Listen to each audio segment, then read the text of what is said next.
OTB AM. With Gillette, we don't just play the game, we change it. Gillette, made of what matters.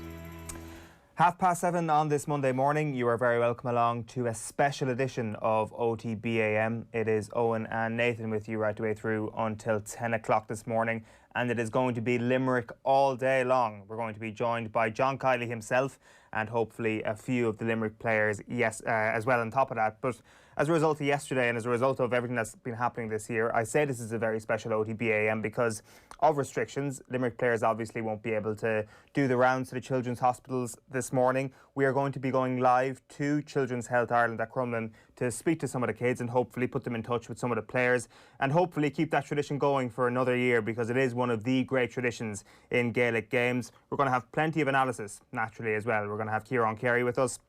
We are going to have Paddy Stapleton with us, and then there is a whole host of other sport that happened over the course of the weekend as well, which we'll be getting stuck into as well. Quinlan will be analysing the first weekend of the Heineken Champions Cup, and tons of football to touch on as well. Everybody seemed to drop points in the Premier League at the weekend, with the exception of Leicester City, and it's going to be a crazy couple of weeks in the Premier League. So we would love to hear from you this morning. You can drop us a tweet at Off The Ball or comment on the YouTube stream. Nathan Murphy, good morning. And we don't seem to have Nathan Murphy. This is great. It's just going to be me talking to myself for the morning, which obviously takes things to a whole new level. It is a very special show, as I say. It is special because we're going to be joined by Nathan himself, who's not always here with us on a Monday morning. We're going to be getting his take on the Premier League. So over the course of the weekend, Mikel Arteta looks to have found himself in some real hot water. Arsenal going down to Burnley in yet another Sunday night fixture where Arsenal couldn't get the job done. Yet another fixture where Liverpool seem to have players dropping like flies. We would love to hear your reaction to all of that. Any Liverpool fans out there, are you a little bit worried at this point that the injuries are starting to get a little bit too much, or is it going to be like Rambo running through the forest? They will eventually come out of this unscathed at the other end. Nathan, I think you are with us. Well, that could have gone horribly wrong, I guess. I was just going to do a monologue on Liverpool there, but you're here to tell us why yesterday's All-Ireland final just didn't grab you. It just didn't have the attention for you personally that perhaps other All-Ireland hurling finals would have had. No, I just think hurling is probably missed the supporters more than any other sport. Hurling has this natural soundtrack during an Irish summer of being at Semple Stadium at the Gaelic grounds at Páirc Uí Chaoimh during a Munster Championship. And I particularly missed it during the semi-final when Waterford were making that brilliant comeback against Kilkenny. And there was that moment when Tadhg de Búrca comes bursting out of defence, as centre-halves do. And it's this time-honoured tradition that this is the moment we know we've won the game. And the entire stadium comes together. And it wasn't there. And then yesterday as well, you do miss the bit of pageantry that goes with All-Ireland final day. And because Limerick were just so good, they were just so dominant throughout, you felt that actually Waterford could really have dumped its supporters. I know there was a lot of talk during the week that, well, actually not having a crowd in, no hype, that will benefit these Waterford players. But you felt at some stage yesterday that the Waterford supporters just really trying to drive them, trying to spark them into life, might have given them something, or maybe it wouldn't. Maybe this Limerick team are just so dominant that actually it doesn't matter if there's 80,000 people there, if there's 200 people there, they're going to beat you whatever way they want. Surely not, though. Surely if there was a crowd there, there would have been at least this general appreciation for what they were doing yesterday. The applause would have just got bigger and bigger and bigger as they got through that third quarter yesterday, where it became evident that they were going to win this and win this comfortably in the end. That is what it's about. The crowd can sometimes just roar a team on when they are coasting home. Like, I don't think you would have been as disinterested in, say, Kilkenny against Waterford in 2008, even though that was the biggest hammering we've seen in an All-Ireland final, in the way you would have been disinterested yesterday. I'm not sure. Maybe I'm incorrectly speaking for you there. Well, disinterested is a very strong word. I wouldn't say I was disinterested. I just thought that as brilliant as it has been to get these championships played, that the GAA is about more than just the match, more than any other sport, because of the fact that it is amateur. There's a real reason for Premier League football going ahead. But I think for so many people, the match is just a part of it. Yes, it's a hugely important part of it, but it's going to be the same this coming weekend. And maybe I'm looking at this through green and red tinted eyes, that as much as Mayo supporters can't wait for the match and the opportunity to maybe finally win an All-Ireland. A part of any supporter I've spoken to is missing out on the weekend in Dublin and missing out on everything that has gone on over the last decade when following Mayo in an All-Ireland final, and all the noise and all the hype and all the razzmatazz around it and just all the general enjoyment you get from it. I think for the players, it still seems to be the same. It is that Jim Gavin Dublin footballers shutting the door on the outside world in the dressing room afterwards, and how that is the real special moment for the group. They're still getting that. They're still having that. They're having it probably almost more publicly out on the pitch together. So I think for the players, the joy of winning an All-Ireland is still there. But I think for the supporters, it's a radically different experience. And none of this is to take away from what Limerick have done in any way, because they are as worthy an All-Ireland champions as we've seen since that great Kilkenny side. And the brilliant thing for this Limerick team is probably what happened yesterday will drive them forward again next year, because it's an easy thing for John Kiely. Remember what it was like? Remember what it was like back in 2018? We didn't get that last year. We got the medals, yes, but let's get the 40,000 people back into the Gaelic grounds to celebrate properly. So maybe if you're tuned in this morning and you're from Limerick and Waterford, maybe you found it a thoroughly enjoyable experience. Well, not from Waterford once the game actually started, but didn't find it as maybe just out of the ordinary, and that actually you could fully get into the game despite not being there. I do think you need an extraordinary game or an extraordinary story for something in 2020 to seem out of the ordinary, whereas at times the noise of a crowd can just hijack your senses entirely, and it seems a little bit more special than it already is. And every All-Ireland final is special, but maybe it is that crowd that just takes it to a whole new level where you're like, God, 82,000 people cheering is actually a very unique thing. You talk about 2018 there. Is 2018 for Limerick and that defeat to Kilkenny, is that basically their Dublin 2014 moment, getting beaten by Donegal? Is that where the parallels begin with this Limerick team and with this Dublin team, and where they actually continue for a while, where you can see them using that defeat as the launch pad for consecutive All-Irelands that might yet come? Now, we're not just talking about this year, obviously. They've yet to put back-to-back All-Irelands together. Do you see them putting together a proper dynasty? Because that is a word that's been used a lot in the papers this morning. Well, they got to go and do it now, because any conversation around greatness always hinges on winning back-to-back All-Irelands. And I'm sure there's a lot of people in Tipperary looking at the praise that Limerick are getting and thinking, well, we get hammered all the time for not winning back-to-back. It's one of the reasons that the Tipperary team of the last few years haven't been elevated to the sort of level that we're talking about Limerick right now. But the age profile of this team is what excites everybody, and just how comfortably they won this All-Ireland. Whenever they needed to up it to another level, they were able to. So maybe we will look back. Hurling always feels that little bit tighter. And when you're just at the beginning, and I know we're 2 out of 3 All-Irelands, maybe it's not quite the beginning of this Limerick side. And I'm trying to think back to sort of 07, 08. It felt in 07, 08 that there was a full appreciation at the time of Kilkenny's greatness and what they were doing. Maybe it wasn't. Maybe it isn't just hindsight, as we've got to know the personalities, that we keep on pushing them up in terms of our reverence towards Kilkenny. But Limerick, I think, will know themselves that they got to go back to back. And greatness, they've got 2 All-Ireland medals in their back pockets, most of these players. They can be perfectly happy with what they've done. It is now just a conversation for the winter of, well, can anyone get near them next year? Or 3 out of 4 back to back. Suddenly you are talking about, without question, the greatest team since that Kilkenny side of a decade ago. And they do look like they have the age profile to continue this and to get better, which is the terrifying thing about this. We'd love to hear from you, as I said this morning. Give us a tweet at Off The Ball or comment on the YouTube stream. The YouTube comments already flowing this morning. Kevin says, 3rd time this season there hasn't been a goal scored in a Limerick championship game. Doesn't seem to matter to Limerick at the moment. They put up 30 points. The last team to get to 30 points in an All-Ireland final was Kilkenny in 2008, also against Waterford. A word for Waterford this morning, Nathan. I mean, a team that come up against... OK, so they had Galway in 2017, which wasn't quite on this level, but 2008, 2020, they've come up against 2 of the best All-Ireland final performances. It's a little bit unlucky that they've timed their run in 2 of the last 3 times they've been to the All-Ireland final in such a way.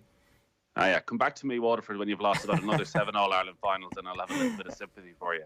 Darren on YouTube says 19 10 in fouls. It was like watching Kilkenny. Hurling has an issue with cynical fouling, and this let the game flow nonsense needs to stop. Darren, are you calling for a black card? It's like, I think we all need a black card in hurling. I think, if it wants to get to football's level, it needs a black card. I guarantee you there'll be more conversation around that next season if we see more of this. That's the most controversial comment of the morning right there. If hurling wants to get to football's level. You got things underway this morning with the it didn't quite grab my attention line about the hurling final. I'm joking. The black card will never come into hurling, and perhaps actually it's a penalty or maybe a guaranteed close-in free for the cynical fouling, but it is an issue.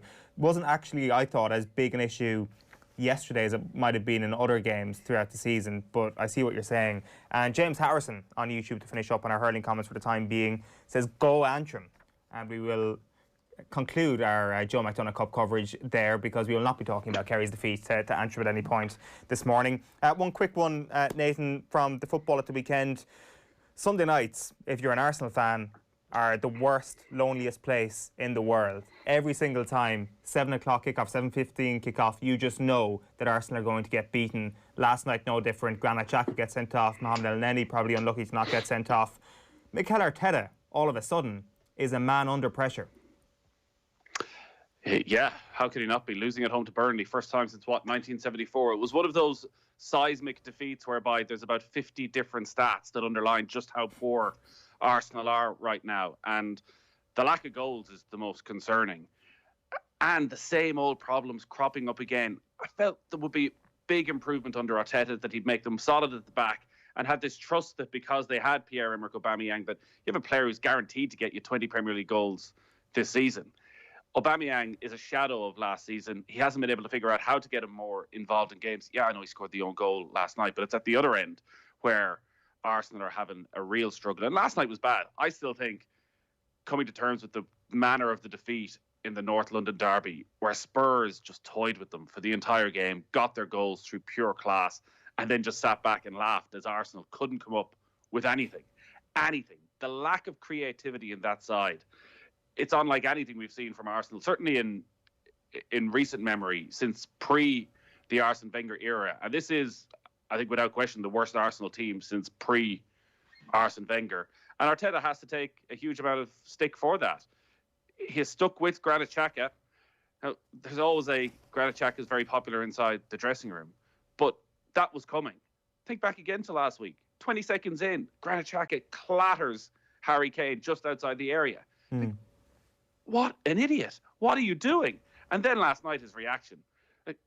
Again, with VAR, you're never going to get away with that. I say that. Mohamed El Neni managed to get away with it about 10 minutes later and somehow didn't get sent off. But all the old faults that were there for the last few seasons of shooting themselves in the foot are there from Arsenal, and they're bloody dull to watch. They're one of the worst teams to watch in the Premier League right now.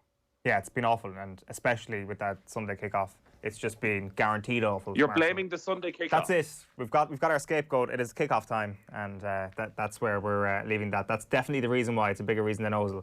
Did you have a nice week off, Owen? Because you seem pretty down on life. It's been a tough year. It's been a tough year to be a Kerry and an Arsenal fan. Let's just put it that way. 7:43 on this Monday morning. Phil Egan, a very good morning to you. How are you doing? What do you put? Is Mikel Arteta top of the hot list of the likely managerial departures over the next while? I'll tell you who's in there as well. Chris Wilder. I tipped Sheffield United to get relegated last season and this season. And what's happening this season is what I thought was going to happen last season. But they were so good defensively last season. Now they're not, and they don't score goals. And when they start losing games by 3 goals, because they didn't, United beat them by 3 goals last season, but you never gave Sheffield United a walloping last season. But now they're starting to concede a lot of goals, and I'm not really sure he's going to be able to turn it around. And he's had a cut at some of the players as well, not working hard enough. That's never a good sign. And it's amazing how quickly things can start to go downhill. For sure.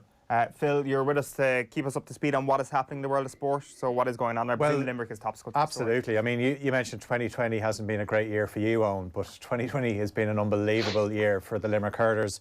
Obviously won the National League, the Munster title, and now the All-Ireland title. Second time in 3 years, the Limerick players have that feeling of waking up as All-Ireland champions, and they led from start to finish, dominated Waterford before running out by 30 points to 19 winners at Croke Park. And in the curtain raiser, Antrim beat Kerry by 22 points to 117 to win the John McDonagh Cup for the first time. It's as you were at the top of the Premier League after the top two both drew ahead of Wednesday night's meeting at Anfield. Leaders Tottenham conceded in the last 10 minutes, so they had to settle for a 1-1 draw away to Crystal Palace. Liverpool had to come from behind. They needed a Mo Salah penalty in the 79th minute to earn a 1-1 draw away to Fulham. As I said, they meet on Wednesday night at Anfield. More injury problems for Liverpool. We know that Jota's out for an extended period of time. You're looking at 6 to 8 weeks. And Joe Matip came off. Apparently he had an issue with his back. It was back spasm, but Jurgen Klopp's hopeful he'd be fit in time for that big game on Wednesday night. Leicester back up to third place, a 3-0 win at home to Brighton. James Maddison scored twice, one for Jamie Vardy as well. Arsenal 4 home defeats in a row in the league now, beaten 1-0 by Burnley. Granit Xhaka sent off in the second half, and the goal was an own goal from Pierre-Emerick Aubameyang. Southampton are fourth. They beat Sheffield United 3-0 at St Mary's. Rangers still 13 points clear at the top of the Scottish Premiership. They maintain their unbeaten start to the league campaign with a 2-1 win away to Dundee United. Celtic are up to second. They won 2-0 at home to Kilmarnock. The Champions League draw takes place at 11 o'clock this morning. The last 16, Liverpool, Manchester City and Chelsea all seeded for that one. Then after midday, it's the Europa League draw. Manchester United, Tottenham, Leicester, Arsenal and Rangers will be in the hat for that one. Munster got their Heineken Champions Cup campaign off to a winning start. They beat Harlequins 21-7 at Thomond Park yesterday in their opening game. Gavin Coombs scored a try for Munster on his European debut. Connacht went down 26-22 to Racing 92 in Paris.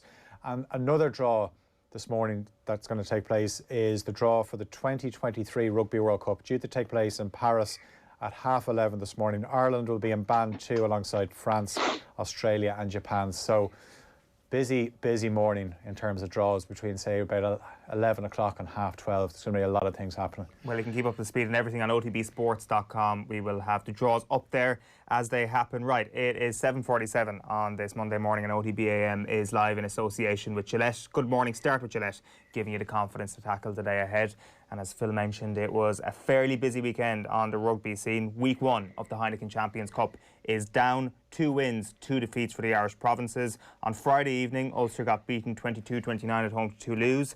Saturday then saw a pretty dominant performance from Leinster against Montpellier. 35 points to 14 was their winning score. And then yesterday, Connacht almost caused a big upset, but ultimately came up short against Racing 92 on a 26-22 scoreline. And Munster then got a win on the board immediately. They beat Harlequins 21-7. Alan Quinlan, as ever, is with us on a Monday. How are you, Alan?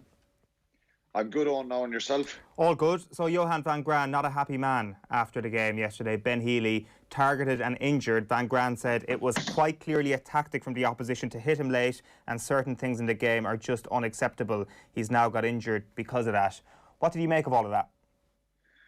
Yeah, I think he's right to be angry. Ben Healy looked uncomfortable after the 2 hits. I think the first one was from Dombrandt was pretty cynical and pretty obvious. I think the second one, Joe Marler's one, didn't seem to be as much force, but he looked very unsettled after that as well. And Harlequin's discipline was shocking, really, the amount of penalties they gave away, and they had their entire back row in the bin at one stage, or throughout the game.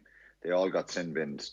But those 2 cynical hits, I think, were stupid, unnecessary, and they're clearly trying to, target a young player coming on the field who kicked a brilliant penalty shortly after coming on. So he's right to be frustrated and angry over that, Johan van Graan. Will Munster be frustrated and angry that they didn't get the bonus point as well? Is it a performance that they can take away, or really, given the cutthroat nature of this year's competition, they needed that bonus point immediately? Yeah, you could say it's in an ideal situation. You would want to get bonus point wins at home, but Harlequins are a decent side. Their last 2 results have been good for them, and they made it difficult for Munster. I think conditions weren't great. It was a bit of a stop-start game and a frustrating game to watch at times. But so I suppose, look at what they weren't as clinical as they need to be, and their attack shape. They never really got their attack going. the way they would have liked to have. But it was Harlequins made it very, very difficult for Munster. So it's kind of hard to judge were Munster poor or did Harlequins make it really difficult for Munster. A little bit of both, but I think they will be disappointed that they didn't get a bit of momentum and drive and more flow to their game. They had chances and opportunities, but never really for a prolonged period. Is your sense that they are trying to come up with different ways to at least beat the opposition? Granted, yesterday they didn't get into that flow state that you mentioned there. They didn't actually manage to execute as well as they perhaps could have done. But is there a sense that they're trying out new things this season? Yeah, I think so. I think, look, since the end of last season, it ended up very frustratingly with the defeat to Leinster and the manner of the defeat and maybe the way they played. Munster themselves, a lot of kicking and slowing the game down a lot. Look, I think there were still elements of that there yesterday where they did slow it down, and a lot of it is kind of dictated by the conditions. They are trying to move the ball a little bit more. I think Johan van Graan has been braver in his selections, particularly on the bench. A lot of young players there getting the opportunities. I think to bring on Craig Casey, Ben Healy as well was, you've got to applaud him for that. And Gavin Coombs starting the game, getting rewarded. So a couple of things that have happened in the last few weeks. They've obviously been very dominant in the Pro 14. Europe is totally different. So Josh Richley coming on as well. I thought he was brilliant when he came on. So there's a number of young players kind of getting their first taste of Europe yesterday. And, I think they need to be more ambitious and really strive to move the ball a little bit more. That's what everybody wants to see. But, Europe you've got to play cup rugby as well. So it's a mixture of both. I think they did try and move it a lot, but the Harlequins made it very difficult.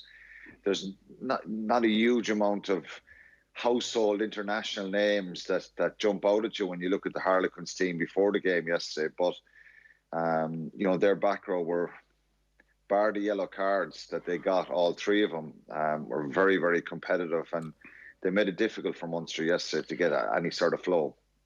Alan, Ben Healy is still only 21. He got 20 minutes yesterday, and obviously he was a player Harlequins were aware of if they're going to go targeting him. With JJ Hanrahan starting and no sign of Joey Carberry coming back, even at his young age, is he ready for a start? Claremont are coming to town or Munster are going to Claremont next weekend. Is he the sort of player you could throw into the lines then, or do you need to protect him a little bit? It's a good question. I think it's going to be so difficult. I did the Claremont-Bristol game on Saturday for Virgin. They were astonishing, really, at times.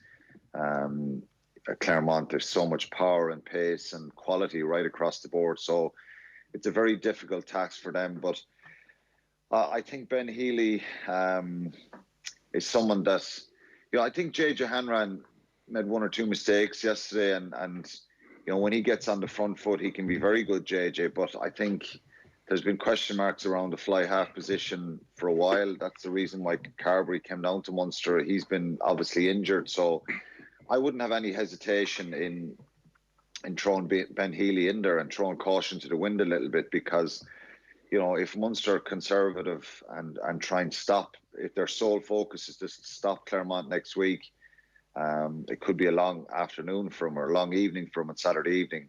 So I wouldn't have any hesitation in putting him in there, even if Munster were to lose. Look, the expectation is that Claremont will win the game comfortably.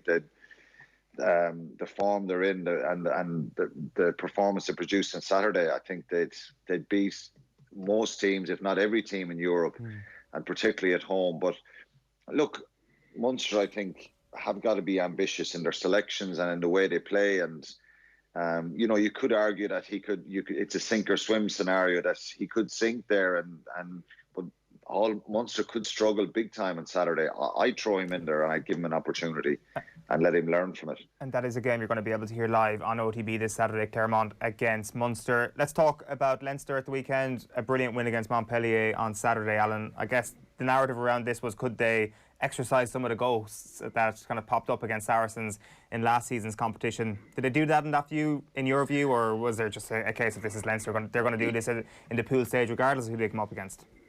Yeah, I always thought that Saracens game was going to be very tricky, and given the year that Saracens had and the controversy they had, they were throwing everything at that Leinster game, and Leinster were just caught on the day. The scrum and was the big issue and the big problem from them. I think they showed that, you know, they're still a team capable of winning this competition, and that was a very, very impressive win. You're going into the unknown a little bit, Clermont or Montpellier haven't been great since the top 14 has come back. They're way down the table, but they're still a very, very powerful side with a massive squad. And I thought the way Leinster started the game, the early try from Josh van der Fleer, the penalty at scrum time, Peter Dooley, Michael Bent, there was big pressure on them, and that they're the kind of things that give a massive lift to a team. Rhys Ruddock was brilliant. I think he deserves a mention. I think he's had to trudge away, keep his head down. Would have been disappointed not to have, you know, to have dropped off the international stage, but what a leader, what a player he is. And they were so robust and resilient and intense in their performance. They were absolutely outstanding, and blew Montpellier away. We're never in any sort of trouble or danger there. So I think they showed again that, you know, they're going to be thereabouts come the business end of this competition. I think that Saracens game is probably going to be mentioned in the context of every game Leinster played this season, especially in Europe. And what happened on that occasion was obviously they got beaten up quite a bit up front against Saracens. Did you see anything from Leinster at the weekend that would give you hope, that would give Leinster fans hope that actually this is going to be different this year in that department, in the scrum? Well, I just think that, you know, playing Peter Dooley and Michael Bent, it was a big task for them, particularly when you're up against French sides away there. And like I said, the way they started, having Healy and Porter on the bench and, you know, Ty Furlong still to come back. I do believe it was a once-off. I think if they played Saracens the week after, they would have fixed the scrum. Sometimes it just gets away from you, and Saracens, you know, were so powerful in that scrum, and they have been dominant for the last couple of seasons. So I think the mentality and the confidence and the composure to go to the south of France like that, and you're kind of going into the unknown, shows the mental resilience and strength that Leinster have. So I think they can take a huge amount of positives from that. Kieran Frawley, Jimmy O'Brien, these guys, relatively inexperienced in Europe, played really well. Robbie Henshaw was brilliant. I think Harry Byrne coming off the bench. And Dan Levy, of course, he deserves a mention, I think, having him back in the mix as well. There's so much talent in that back row. But, you know, they've always said a couple of personnel changes and the standard is still the same level, and that's what they've tried to achieve under Leo Cullen, Stuart Lancaster. So I think it was a one-off, and you know, if you play Leinster, if you play anyone, you're going to try and target the set piece, and it just went completely wrong from that day by a very powerful side, Saracens. So whoever they play, you know, teams will try and look back at that and say, well, we can target their scrum or go after them there, but I couldn't see that happening as badly again.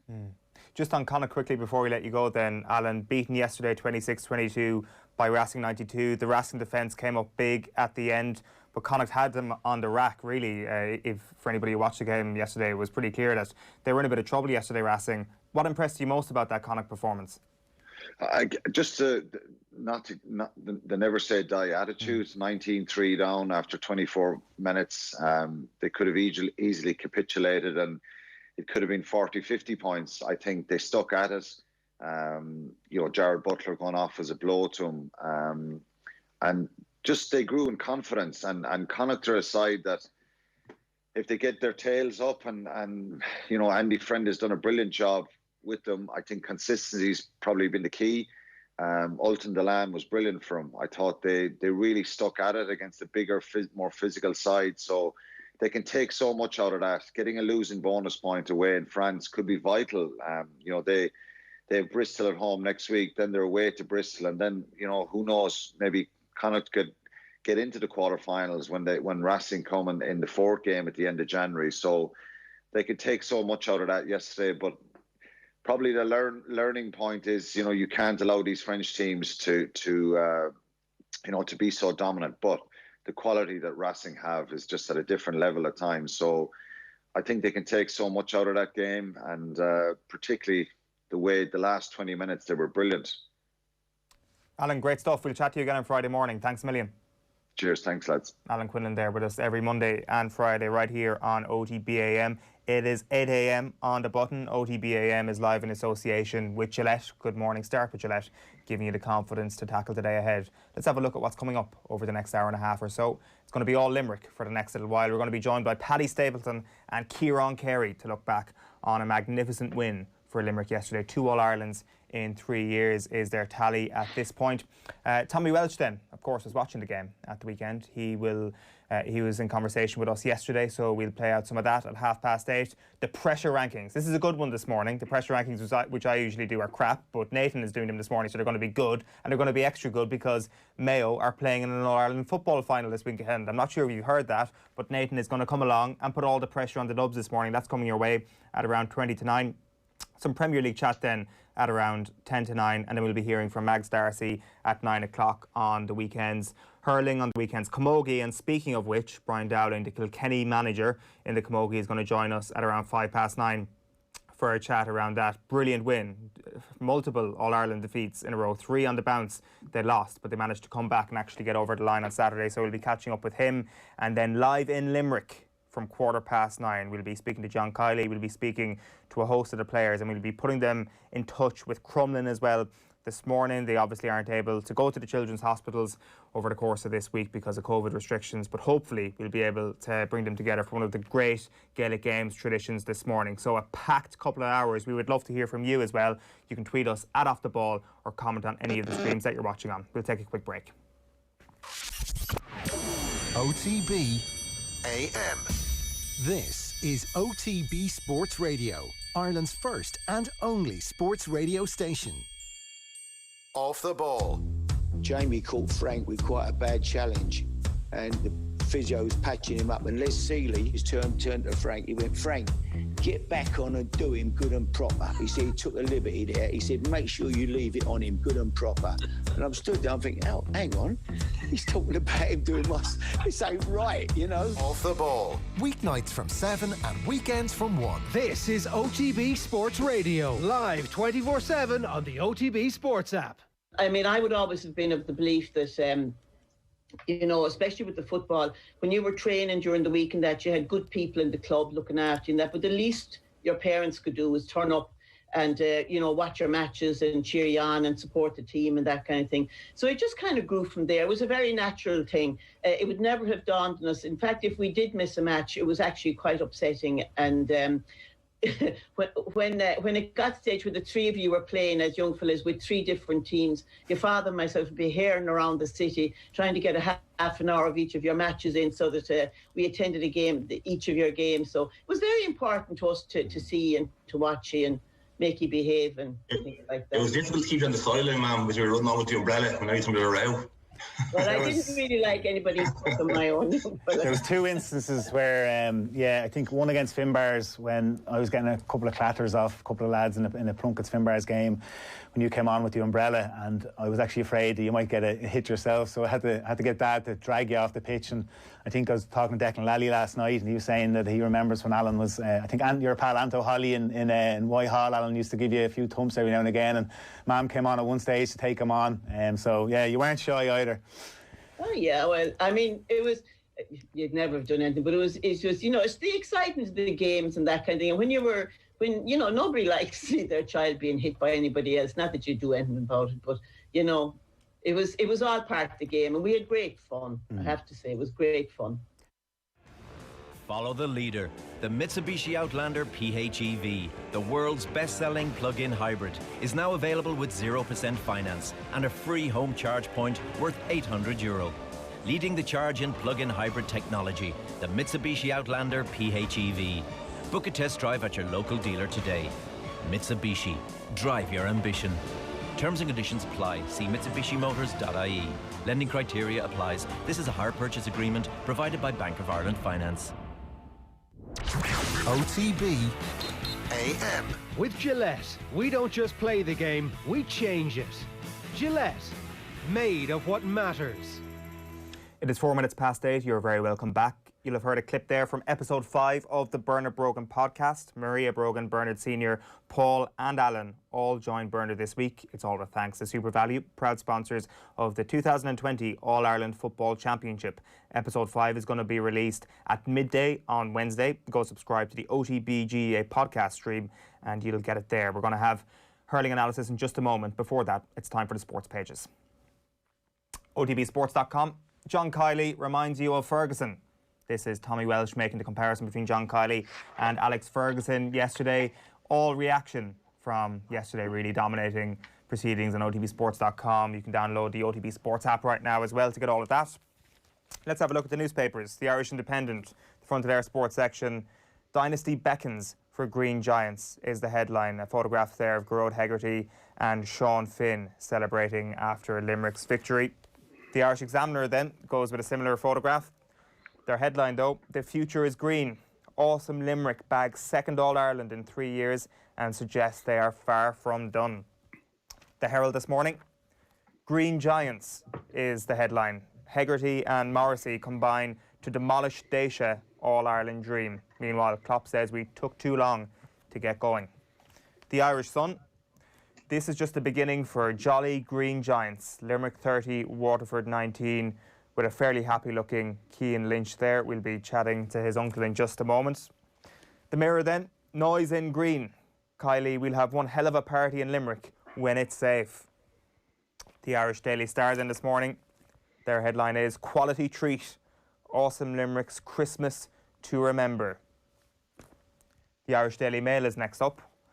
They lead with a team photograph in the aftermath of Declan Hannon's speech. And the headline there is Rare Privilege. Kiely hails his team's incredible triumph. Next up then, the Irish Times.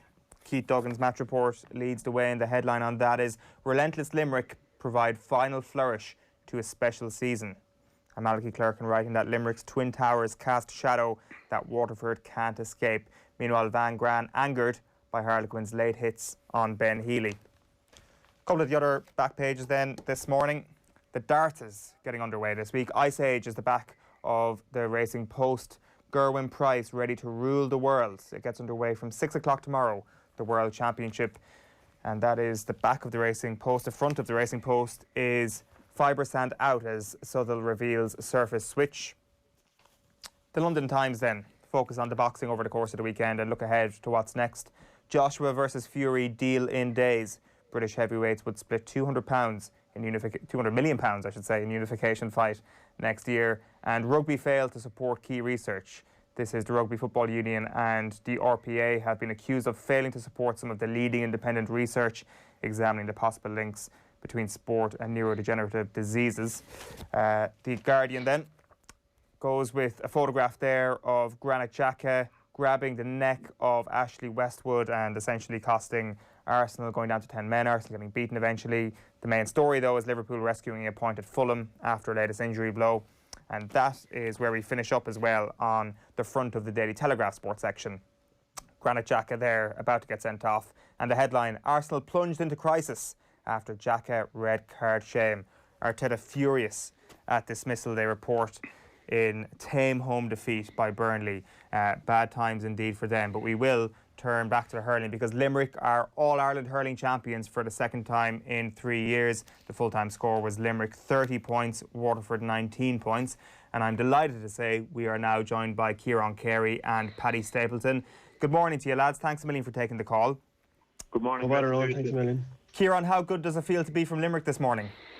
Yeah, fantastic, really. And I suppose it's with the longevity of 24 hours being at the match and sitting back and taking stock. It was a thing of beauty yesterday watching them, their performance. And, you know, especially with the coronavirus coming in, there was a lot of talk in the hurling industry about the 4 quarters. And, you know, just watching Limerick yesterday, they dominated the 4 quarters from start to finish. So it's great to have 2 All-Irelands, as you said, in the space of 3 years. But not only that, but being league champions, Munster champions and All-Ireland champions. And when you think of that, straight away you think of greatness and historic. So, you know, it was a great feeling this morning. Is it sweeter than 2018 in some ways? I think it is. I think it is. It's because I suppose the whole thing was done and dusted in 5 to 6 weeks. And, this time last year, I would have met a few players myself after the match of the All-Ireland, and I could tell by chatting to them and by their face, that they felt last year they let one slip as well. We don't want to sound too greedy. Was yesterday, it was a very workmanlike, it was very honest, it was very genuine, and from the get-go, you had about 3 or 4 ups in the space of about 5 or 6 minutes. Limerick came out with each of them they showed their conviction and their intent from the very start yesterday. So talk us through how you celebrated yesterday. Where did you watch it? And I suppose it was a few socially distanced happy hours, I guess, for you afterwards, and for, I suppose, on the phone to people. Was that how it was, Ciarán, for you? Yeah, actually, I was lucky enough and blessed enough to be at the match. I was doing a bit of work for Limerick 95. And, and to be fair, most people, anybody who I was talking to, basically what they were doing is staying within their own houses, staying safe and probably having an old bottle or an old can and keeping it nice and cool and calm because, it's easy kind of, throw rules and regulations out the window. But, everybody that I was speaking to, thankfully, were all sensible in their celebrations. And when the dust settles and they have the space to celebrate, then at that stage you can celebrate it correctly. For sure. Paddy, what was the key to Limerick's win yesterday in your view? I think the key, if you look down through it, is the performances out of players. I know we talk a lot about Limerick systems and how they play, but I think if you talked about who you wanted to perform well coming into the match, you wanted, your full backline going well. Finn and Morrissey had a clamp down there. Hayes and Burns in the half backline were awesome, going forward with the ball, give them a massive platform. Will O'Donoghue, Hegarty, we talked about Hegarty and Morrissey, how brilliant they were, and they got huge performances out of them. And then I suppose on the Waterford side, the Burka goes off injured early on. Callum Lyons probably doesn't have the influence he had on other days. Shane Bennett and Barron as well. So I think on big days like this, you look for your big lads to stand up. And, over the last 3 years, it was very obvious to Waterford management who they'd have to stop. And I think it's a sign of how good the players Limerick have that they just weren't able on the day. It's interesting that you start there with the full back line because obviously Tom Morrissey, Garrod Hegarty are going to be the two that take a lot of the credit and will grab a lot of the headlines over the next few days. But really it did start at the back. They did have a clamp on the Waterford attack. What was that down to? Was it just down to great individual performances? Was it down to great coaching on the Limerick side and a bit of a system, or how did you view it, Paddy? I think if you looked at a lot of the good teams over the last 7 or 8 years, probably if you start back with Cork, maybe were one of the first teams where they protected their full back line very well. And protection doesn't mean you sit a lot of players in front. It means that the work rate of your forwards, and I know people kind of are sick of it, people talk about work rate, but it is phenomenal how athletic the Limerick guys are and how honest. Because people talk about honesty, it's thrown around every bloody dressing room I've ever been in. But 100% honesty isn't always there. And you've corner forwards coming out. You were told when they're under 12, the first line of defence is number 15, and it truly is with Limerick. But that means that you have to be switched on at all times and actually hungry and eager to read the play, to get out, to make that clearance very, very difficult. And I suppose, Limerick scored 10 points, from half time to the last water break, and I think they really, really just suffocated Waterford in that time, because Waterford were actually subjected to just lobbing ball into the Limerick full back line. And I think Sean Finn is the best cornerback in the game at the minute, and Dan Morrissey, is such a physical presence that that's nuts to monkey stuff. And any ball like that where it's just lobbed in and looped in, they're such strong players anyway, well able to hurl. But I mean, a Waterford corner forward isn't going to have much of a chance with that ball going in. Ciarán, interesting to hear Paddy use the word honest there, and for the greatness and the talent that is in this Limerick side, there does appear to be a humbleness as well. And a lot of the conversations midweek were about maybe Waterford getting to their peak and Limerick being slightly off. That the Limerick players, despite having all that talent, were never going to let that happen, it seemed yesterday. That they were going to go out there and just work harder than ever before. That as strong favourites they were, and John Kiely touched on this, that brings its own pressure. That actually they responded to that in the right way yesterday. They went out and they worked as hard as they ever had before. Was that your sense from being at the game? Yeah, and I suppose there would have been a lot of talk leading into the final, that Waterford brought Limerick to 4 points, and, Waterford will sit back now and kind of look at a few weaknesses in Limerick, but, I think it worked probably Waterford's disadvantages. Limerick obviously sat down and fine-combed everything. And even, as Paddy said, even having your systems in place and trying to implement a certain game plan, None of that will be achievable until there's genuineness and honesty there. And Paddy was right. You know, I can pick 13 players out of Limerick yesterday that were at it from start to finish. And when you have that in any final, and come here, and if you are to win above in Croke Park, whether it's a semi-final or a final, certainly need your big guns to come. But Limerick had 13 of them yesterday, and in fairness to Waterford, they just did not know what to do. And the quality of ball, and he mentioned there about Sean Finn, but to be fairness to poor Desi Hutchinson, every ball that went into him, you know, at best it was 50-50, and even at that, Sean Finn had 2 or 3 players around him, so it was very hard just for a Waterford forward to try with any decent possession. And when you look at the Limerick point of view, you know, it was like sniper-like from the balls. Burns and Kyle Hayes were given into Flanagan and Angelan. Beautiful 60-40 ball, an acre in front of him, touch one, drop the left shoulder and over the bar. But Limerick's how they played the game and how they played it just made it look easy. But yeah, honesty and work rate really are the main ingredients for that. That's the thing. The way they made it look easy yesterday, the way it could have actually been a bit of a bigger scoreline as well, Ciarán. Like, where does this rank in terms of the recent great All-Ireland final performances we've seen from a winner? Yeah, to be fair, listen, I'm not one of these guys that are above in Croke Park every year watching All-Ireland finals. But as far as I'm concerned, at performance level from start to finish, 30 points, and I suppose near the end of it, you know, Gerald probably could have got 1 or 2 more, a bit lackadaisical. Tom Morris, he could have very easily been 35 points. And I suppose that goal, Kyle Hayes, the rickshaw, O'Keefe, Keane could have got one. You know, I'd have to put it down as one of the greatest performances I've seen in Croke Park. For sure. Paddy, Waterford aren't going to go home and say, well, beaten by a better team. Liam Cahill's going to be thinking, what could we have done differently? Is there actually anything they could do when they sit down and they pore over that match over the coming weeks and months? Is there anything Waterford could have done to somehow stall the Limerick momentum? Oh, I think that it would have been very, very difficult yesterday. I suppose, look, I had them tipped. I thought they might sneak in under the radar and maybe notch a little win. But I suppose what I said was that they needed 2 or 3 goals to win. And when they missed, Limerick missed a goal or 2 themselves. But when Waterford missed the goals early on, I thought they were going to find it very, very difficult to make up 3-6 points just off points. So it really did come to that. And if they had scored 2 goals early on, they would have made it tight. But you know, looking at the whole 70 minutes, I don't think there was an awful lot you can do. The only thing they could do is go back in time and maybe, if you looked at both teams, you'd see the consistency of training. I'd say that Limerick have gone through and how physical they are and how well conditioned they are. And maybe the Waterford lads go back and maybe they'd have implemented something different and more consistent in the training over the last few years to get to that level of physicality, because they have the skill, Limerick, and they have the coaching, which is, you know, well needed. But, you know, systems and coaching are only as good as the players, and as fast as they are and as strong as they are. And they have the most physical team in Ireland at the minute, and they're certainly kind of making the most of that, and they're optimising everything they have. So, look, I think Waterford go away and they'll see what can they do for next year. I think there's some great players there, but if you're looking back at yesterday's match, I don't think there was a way from really the way Limerick turned up. I don't think there was a way they could have won.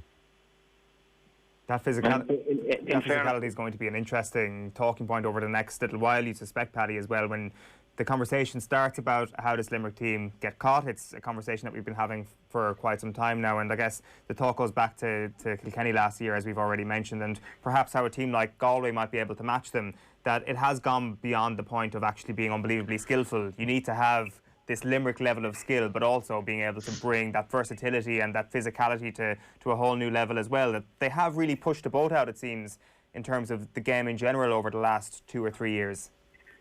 Yeah, I think there were teams, sorry, Ciarán, there were teams, you know, I suppose when we played, you know, Kilkenny were very physical, we were physical, then Galway took that on, but I think Limerick are so efficient with it. I think the criticism is that they're a bit mechanical, you know, a bit like Dublin, but I don't see it like that at all. I think it's a huge win for teamwork.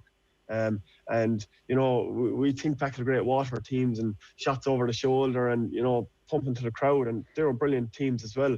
But I suppose this is the anti-form of that, and this is a real win for what we can do as a collective, and nobody taking the stupid option, while people at home are probably saying, oh, you know, I want to see goals, I want to see crazy skills being done.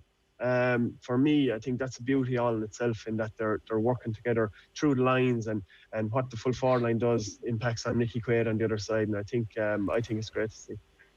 I think that's the really terrifying thing, almost from everybody else's perspective, Ciarán, is just how young and how physical they are, how young they got that first All-Ireland and how young now they have got their second All-Ireland. And that is the sort of fertile ground that you're looking for if you're looking at a team that can go on and build a bit of a dynasty. You must be unbelievably excited. I know it's all about the here and the now and celebrating the All-Ireland that has just happened, but it must be unbelievably exciting from a Limerick perspective to see the potential that these guys still have to win next year and the year after. And I know the comment around comparing it to Dublin has been something that's come up time and again over the last couple of months, but they're not a million miles apart, those two conversations.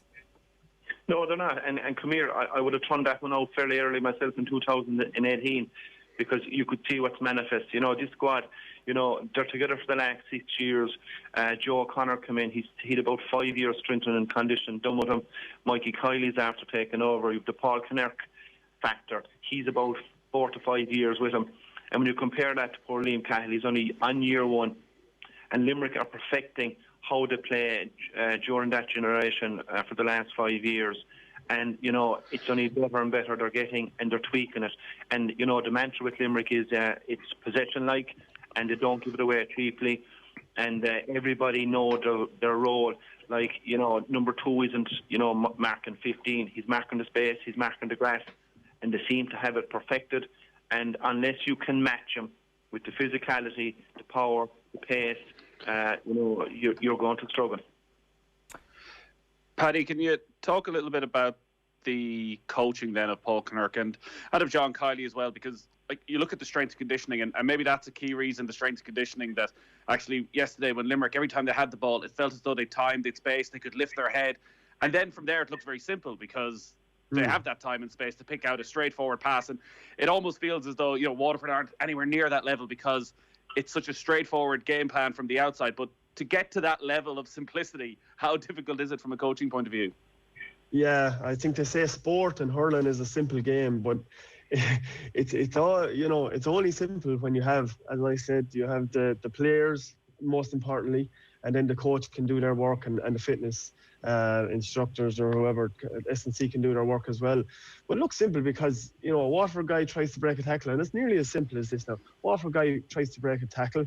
He's probably not as strong as the Limerick fella he's going against. Therefore, he can't get his arms free. I don't think the support work of the Waterford guys was as good as the Limerick. So there wasn't a man off the shoulder who's coming to release into space. And really what you want to do in hurling anyway, since I've been playing, is you want to break the tackle, pop the ball onto a guy who's free, who can look up. And then as he's looking up, there's guys moving left and right inside with great movement, which Limerick full forward line have, and they're getting the ball in space. And if you have that, you know, their training age now is at a very good, they've a base covered. As Ciarán said, they have a great structures underage, so they're physically excellent. But they know their game plan too, and they're able to work the passes, triangular passes, stick passes. I don't know that I see a stick pass going to the ground. And people think, you know, let's get every ball to hand. I see a lot of clubs trying to do it where they're saying stick the ball to hand, but it's an incredibly hard thing to do. And that's one thing, but then they know their options are very good out the field. They know when to hand it off to each other. But ultimately what they're doing is they're working it into a space where a striker out the field can nearly plant his feet, certainly have a look up and put the ball into a well-moving full forward's hand. And look, they've done it very well the last few days. But as I said, without those players, the coaching, you know, there's a lot of great coaches out there, but if you don't have players like that, and once in a generation players, then it's not really possible to bring that as consistently as Limerick have. And is that getting better, Paddy? Like, are you noticing that it's actually at a more of a cutting edge than it would have been even 2 years ago? Obviously, the players are a bit older and they're probably a bit better, but in terms of their efficiency, in terms of how slick they look as a coached unit, is it better and is it getting better? I think Limerick's are. I think Limerick, as Ciarán said, are refining it, whereas you have Waterford have come in and, you know, in fairness to Liam Cahill and Mikey Beavens and their backroom team, they've only had the last few months and maybe only the last 2 months where it's actually contact training, where they can really put it out in the field. So, you know, over time you build up that trust, and as long as you can keep it fresh. And I think looking at John Kiely, he's kind of narky, you know, in a good way. I think last year's semi-final loss, I think in the long run could be a massive thing for Limerick, and it actually could spur them on, because even yesterday when they were being interviewed after the match on the Sunday game, you could sense that they weren't content, and that they're disappointed that they don't have 3 in a row now, and I'd say that'll be a huge motivating factor for next year. And look, motivation, I've played in teams where we've had hangovers the year after All-Ireland wins and after All-Ireland visits, and it can be real. So it is a big challenge for them going forward, but they certainly have the best players, and I think they've the best coaching. And if they keep that kind of open mind mentality and keep evolving, I think there's no reason they can't go on and sort of dominate. Ciarán, can you talk about what it's like at a local level, being in the ground, and the pride you feel when you see your nephew Cian Lynch out there, when you see Dermot Burns, Aaron Gillette, what it's like to see those players you probably first saw on a hurling pitch when they were 5-6 years of age, delivering that sort of performance at the very highest level? Yeah, and I suppose the number one word that would hit you would be proud of them, obviously, and the way they're settling into the piece of jigsaw, and as Paddy said, it isn't about 1 or 2. Everybody has a role. Everybody has a job to do. And, even if you take Garrett Hegarty, he played a bit of football a few years ago, and it's only the last few years that he's really committed to hurling, and how far he's after coming from the last 2 or 3 years. And look at his performance level now. You'd only say to yourself, a pure miracle. Yeah, but Keane and even William O'Donoghu's known for big, strong and hitting guys. And sometimes he gets the ball and breaks the tackles. But yesterday, if you watch him closely, and Keane, they were the go-to players and they're only catching. He might have went lateral on a few occasions. The next thing, a loose player. Yeah, but yesterday, watching that display, you couldn't but only be pure proud and delighted. And, this is coming for the last 2 years. There is something huge coming in Limerick. And, it's going to take a fair team. There's an awful lot of work done to kind of rattle Limerick or derail them. You have to come up with the plan, number one. You have to implement number 2, and that's fine. And then you have to become, like, if you look at the Limerick players, they look like Olympians. They're that physically good. And our middleweight boxers, our heavyweight boxers for that matter, they're in the peak of their condition. And, they're a well-oiled machine. And if you look at every quarter yesterday, any break they were had, they got a small bit of grease, and they came out stronger and stronger and stronger. So, it's a privilege and an honour to be around in the era of hurling in Limerick presently. And how much is that down to what they've done in terms of their academy structures, in terms of getting these lads ready at a young age, physically, Ciarán, the fact that they are going out like middleweight boxers? Yes, listen, there's a package there, right? And anybody that's worked within the package have a role to play. And I suppose it started with JP McManus and Noreen sponsoring Limerick. And I suppose it didn't happen straight away. And he'd started getting a bit closer to the scene as he is, because he is a winner. Anything that he touches, he's usually touched it to goal. And they started the academy. They put a few different guys in there at various stages. The conveyor belt is moving. You've done the 17s now and the 20s that are coming. And you can see already whether they win anything or not. You can see 4 or 5 players that are coming through the conveyor belt. So the academy really has a huge amount of credit for what's actually manifesting itself at the moment at present in Limerick. Have you been talking to Cian since yesterday, Ciarán? I sent him an old text last night. I didn't ring him, and I got a reply. I looked at my phone. I think it might have been about 5 this morning. I said, lovely. This man is celebrating his style, and a fair play to him. Yeah, but he's a good lad. He doesn't drink or smoke either way. But he's cool, he's composed, and you said it there a while ago. Not only him, when you lose, you need to be humble when you lose, and when you win, you need to be humble when you win. And this group of players, that ingredient you could throw to their personality. They're all humble guys, have their feet on the floor, and they're acutely aware that something is happening. They're also acutely aware you need to say it here while the sun shines. This doesn't happen all the time. So I'm hoping they will be rewarded fully for their efforts, and hopefully they'll maximise their potential even to another level in the next 5 to 6 years. It was a brilliant captain speech by Declan Hannon yesterday. We'll play that in a moment, but he touched on the Limerick people who passed away this year, some of the supporters who couldn't be there yesterday, who weren't around to actually watch this amazing moment, another amazing moment for Limerick sport. Like, a lot of people have gone through tough times this year. Unfortunately, your family is one of them as well. I'm sure people out there are aware that you lost your brother a couple of months ago, Ciarán, and obviously for Cian as well, trying to play through that over the last couple of months, I'm sure was unbelievably difficult. And I think before this championship, there was a very fine point made on how important having GEA might be to people all around the country for their mental health or whatever. I'm not sure how much of a fine point you can put on that, and having just this little note of positivity at the end of a very tough year, Ciarán. Yeah, without a doubt. And listen, our family is just one of how many families really. And yeah, it's about 6 or 7 weeks ago, and you know, and it even took me a bit of time to kind of get Dalgraw for the hurling again, because obviously it wasn't the priority. Yeah, but I have to say, even for myself personally, yeah, it was a great help and a sense of comfort, and it just takes you away from the emotion and grief that one would be going through. Yeah, and great credit would go through to Keane. Yeah, for keeping his head and keeping his cool, and in the middle of all of that, and going out and kind of staying focused and managing to come up with a few performances as well. So yeah, in a whole, you know, it was great to have the hurling, fantastic, as you said, rightly said, for mental health, and even the supporters at home to be sitting down and watching the game of hurling. So actually it was huge. It was hugely beneficial for people, and it was hugely beneficial for anybody that's following the GA industry. Great for their own well-being and their mental health. And as I mentioned there, Declan Hannon did touch on that very theme in his speech yesterday. Let's have a listen to some of that. To Waterford, I know it's a lonely place to be at the minute, but lads, we have huge respect for each and every one of you. Your management team have done phenomenal this year. You're a fantastic team, fantastic ambassadors for Waterford, and no doubt we'll meet you again next year. I want to pay a special mention to Milford Hospice. We had great fun throughout the first lockdown, hitting the wall for Milford Hospice and raising much needed funds. So lads, thank you for all the work that you do. I want to mention the frontline staff who've worked so tirelessly during this pandemic. The respect that we have for you all in going out there each day to keep us safe is absolutely fantastic. It doesn't go unnoticed by us, so thank you very, very much.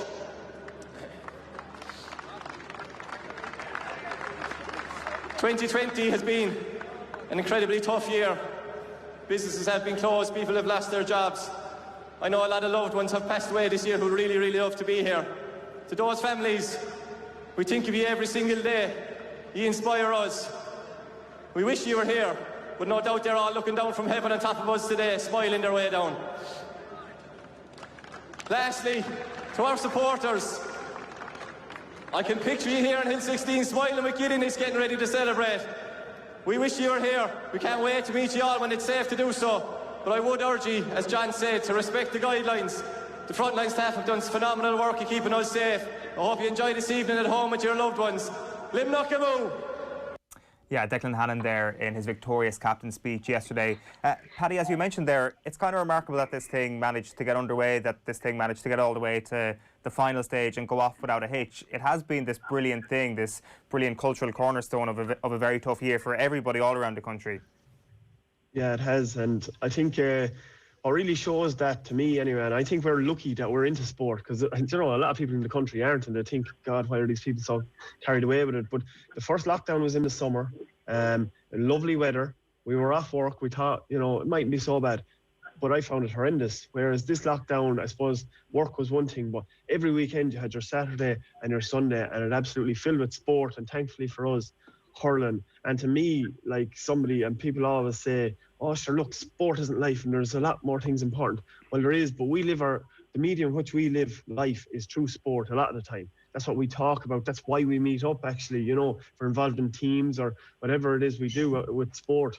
But that's what really shows to me the depths of winter. But we have our sport, and we have something to kind of every weekend that we're able to focus around. And, you know, I think it's been unbelievable to have it. I think we're very, very lucky that we have this type of an interest, that we have a focus every weekend. So, you know, it's been absolutely fantastic. Yeah, very fortunate indeed. Just a couple of final rapid-fire questions almost, lads. Paddy, just to you on Waterford and where they go from here. Will they be back next year, and how close they can be? I mean, a lot of people didn't see this year coming from Waterford. There has to be, again, another improvement from them next year, you'd expect, or you'd at least imagine that there can be another step up from them. They're not going to go anywhere. No, I think, you know, if you look at a couple of things, number one is to say, you know, every time a team loses in All-Ireland, people say they'll be back next year, or the team said, there's absolutely no guarantee of that. There's no guarantee of being back at all. But the thing that they have is they have youth. They have a history of winning with these players at minor and under 21. They have some players who haven't been with the team this year. Pádraig Mahoney, I'd say, you know, Liam would love to get Philip Mahoney back. They've one or two more guys, Shane Bennett, who didn't commit this year. They have players to come back. And as he alluded to after the match, I saw an interview with Liam, and we talked about it earlier. He said about that, maybe there needs to be a bit more condition put in. And I'd say by that, I mean, Watford had the engines, they had the speed, but when it came to breaking tackles and stopping up the Limerick guys, that takes training, and that takes training age and consistency of training. If the rumours are true that the inter-county is going first, then they mightn't have the time to do that. But I think that's a huge focus on Liam's, and they'll probably be back, I'd imagine, in the gym next week to try and work on that. But they have a basis, but other teams are going to look at Limerick and say, yeah, we need to up our game as well. The Galways, the Tips, Cork are after cutting a few players. And they're going to say, Kilkenny's, they're going to say, right, we've a lot of work to do. So as much as Waterford might be back, there'll be a chasing pack with them. Yeah. Ciarán, then just final word to you almost on this idea of Limerick's potential dominance. You mentioned there your comparisons between them and Dublin over the last couple of years. Are you going to double down on that now and say it could be 2, 3, 4 in a row for Limerick? What is the spectrum of where this team can go now, and what do you expect next year and the year after from this Limerick team? Yeah, well, I suppose they certainly have the bar, and they obviously have the template also set. And, it was interesting watching a few media guys and podcasts. They had all-star teams picked during the week, and they had hurling teams picked of the year and hurler of the year. So I'd say a good few of them will be diagnosing their teams after Sunday. Listen, they're nice, cool and composed. And, what they're doing, all they can do is tweak it. They seem to be a massive force. And I suppose the one area where they're probably getting a small bit of stick from time to time, they were very unlucky against Galway, bit unlucky yesterday. They are known for scoring between 25 to 30 points. And if they can add 2 to 3 goals on top of that, they'll take fair stopping. Yeah, that's for sure. That'll be a fairly terrifying prospect. Listen, Ciarán and Paddy, it's been great chatting to you this morning. Thanks a million for hopping on the call. You're very welcome. Cheers, guys. Thanks.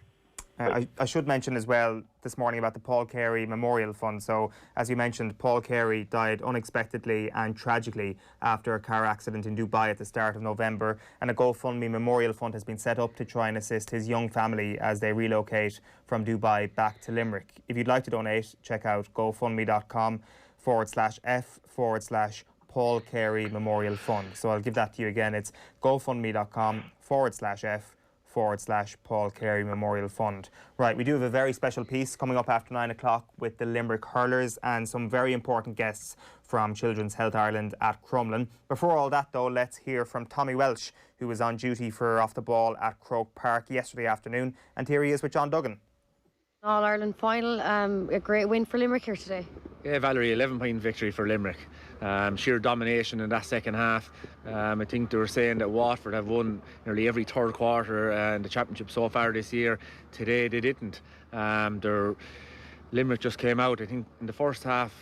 We could see that, although there was only 3 points in it, most of the Limerick scores were coming from play. Most of the scores for Waterford were coming from frees. And that's still a good thing for Waterford. They're taking on their men, but they're just finding it that bit more difficult.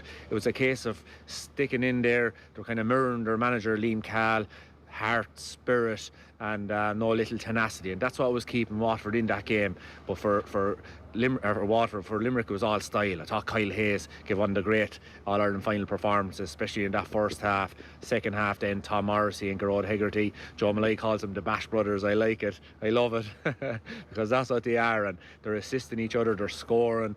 Garrod scored 7 points from play today. Like, I'd love to find out, has anybody ever scored 7 points from play in an All-Ireland final before? Tom Morrissey 5, and then Gillette was brilliant inside. So an unbelievable performance for Limerick. We thought maybe they might need a goal to go on and really put Waterford to bed in this game, but they were able to do it with points. And they were really aggressive. I mean, they were hunting in packs, there were hooks, there was blocks, there was tackles. They weren't giving anything away to Waterford. No, and like you often hear the term hunger, the will to win, the want to win. With this, the great teams, they bring themselves up to a level so they can do it every day, that there's no inconsistency. It's a consistent performance, whether it's in the early, say, pre-season competitions in January or February, or if it's an All-Ireland final. And that's what this Limerick, you're guaranteed that from this Limerick team. John Kiely brought that standard. Would you remind you of the Alex Fergusons, the Brian Codys, the Mickey Harts of this world? They bring a standard to training, they bring a standard to everything they do, and then you'll see consistent performances. That's what we saw from this Limerick team.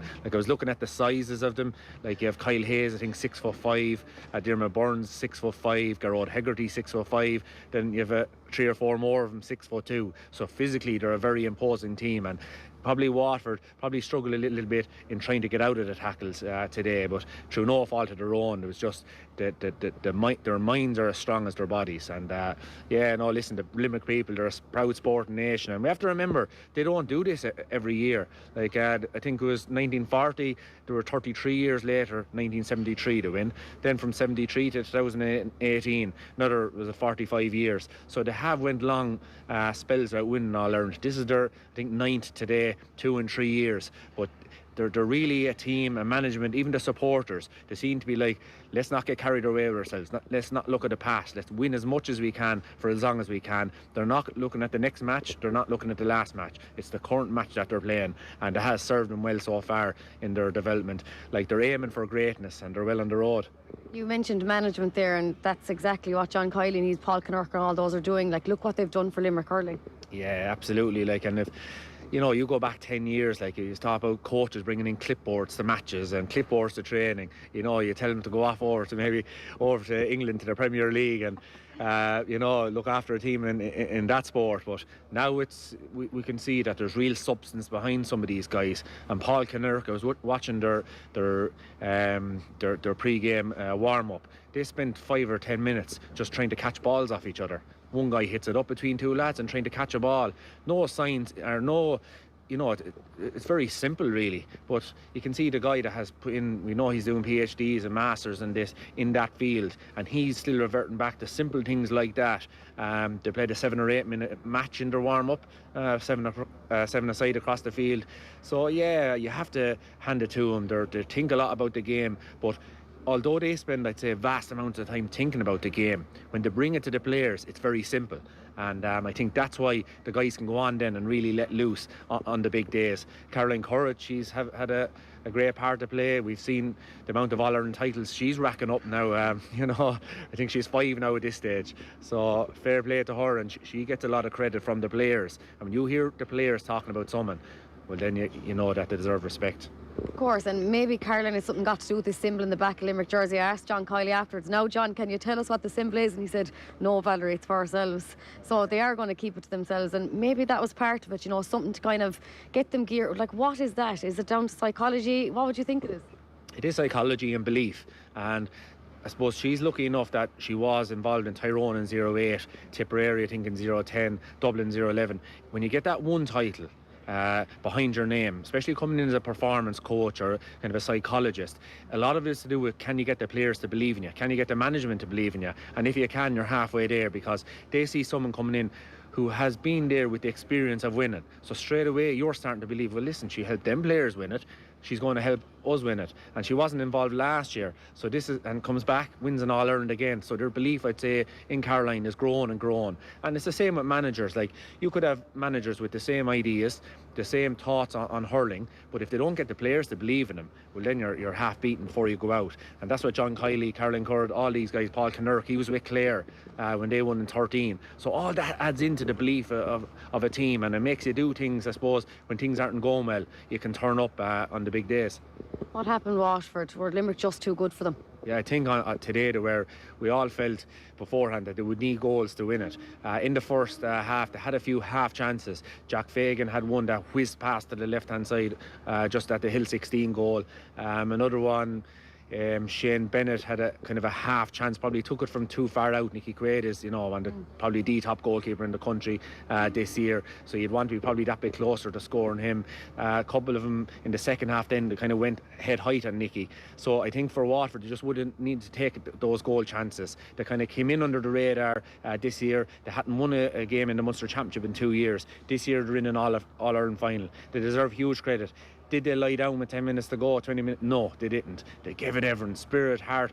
They were catching balls at the end there in their own half back line, so they deserve huge credit. And just today, they just met a team that was just in the pomp of their game. Poor Tyg de Burke gone off with a knee injury. I think, it's disheartening to see any player go off in such a big game like that, and you could see it in himself that he was devastated, but he was a loss. Oh, it was a huge loss. Like, you don't want your best players going off, and I'd say arguably he is their best player, without a shadow of a doubt, has been for the last number of years. High balls, low balls, and especially the modern game regards heads-up hurling. He knows when to strike it long, he knows where to take on, flick it over lad's head maybe and pass it out to the wing. Tyg de Burke has been immense all year, and my heart does go out to him. He's already done his cruciate. I hope it's not the cruciate again. The signs probably don't look good. But yeah, de Burke, and I tell you, a huge credit goes to the man as well, because when he was down, he kind of half knew there was something wrong. He jumped back up, and it was like to say, listen, I'm devastated here, but I'm not going to let it impact the team. I'm going to jump up and walk off. And he did, and he kind of half jogged off. And the cameras went to him in the stand a couple of times, and he looked behind his eyes devastated, and you could feel for him, and your heart would just go out to him. But he was still showing a determination that this isn't about me, it's about the team. And that's what this Waterford team has been this year, in fairness to him, for the last couple of years. McGrath definitely instilled that culture in him, that it was a family, it was a team. And Tyg de Burke deserves huge credit with the humility and grace after suffering that injury, the way he walked off that field. Yeah, Waterford hurling is in a great place, but they say good teams win one All-Ireland final and great teams win loads. And do you think Limerick can continue to do so? Well, listen, at the moment, looking at their current age profile, they definitely have the ability to win next year's one. In regards to win loads of All-Irelands over you're talking about over a 5 or a 10 year period, then you have to keep instilling, putting in new players into your team.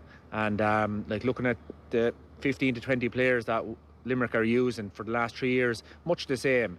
Barry Nash possibly wasn't really the first year in 2018, but has definitely instilled himself as a cert there when he's not injured at the moment. Had a great final again today. I was delighted for Barry Nash. So although the team is changing from game to game, it's still the same roughly 20 players. So I think they're a great team already. They've proved that. They've 2 Munsters now, 2 leagues, 2 All-Irelands, a few of the pre-season competitions as well, Fitzgibbons, underage, so these players have done it. But to go on and achieve even more in the game, the same players, they can do it for the next probably 1 or 2 years. But if they want to keep it going even longer again, because Kyle Hayes and these guys are only 21, 22, if they want to keep it going for 10 years, they'll probably have to maybe inject new players as the seasons go on. It was great to have an All-Ireland final today, and it's great that we actually got one, because we didn't think we'd have any games at the start of the year. But fair play to both sets of players. They deserve massive recognition. Even all players around the country, Tommy, for keeping us entertained for the last few weeks. Yeah, fair play to him. And even today when they won the All-Ireland, there was times there where they were trying to keep the social distancing out in the field, and after winning the cup, and it was constantly in their mind. And Declan Hannon's speech at the end, the frontline workers, he said that 3 or 4 times in his speech, thanked them and kind of reminded the Limerick supporters to try and celebrate in their own family homes, with their own immediate family. So constantly thinking of the greater good, and which is not easy after winning, because you can get carried away. So fair play to them. They're trying. It's not always the case, but they're trying to do the best at all times. So fair play to Limerick. Fair play to all the players from all over Ireland, because very tough to come into places like, say, wherever, with coming on your own in the car when you're used to having the laugh and having the crack with your teammates.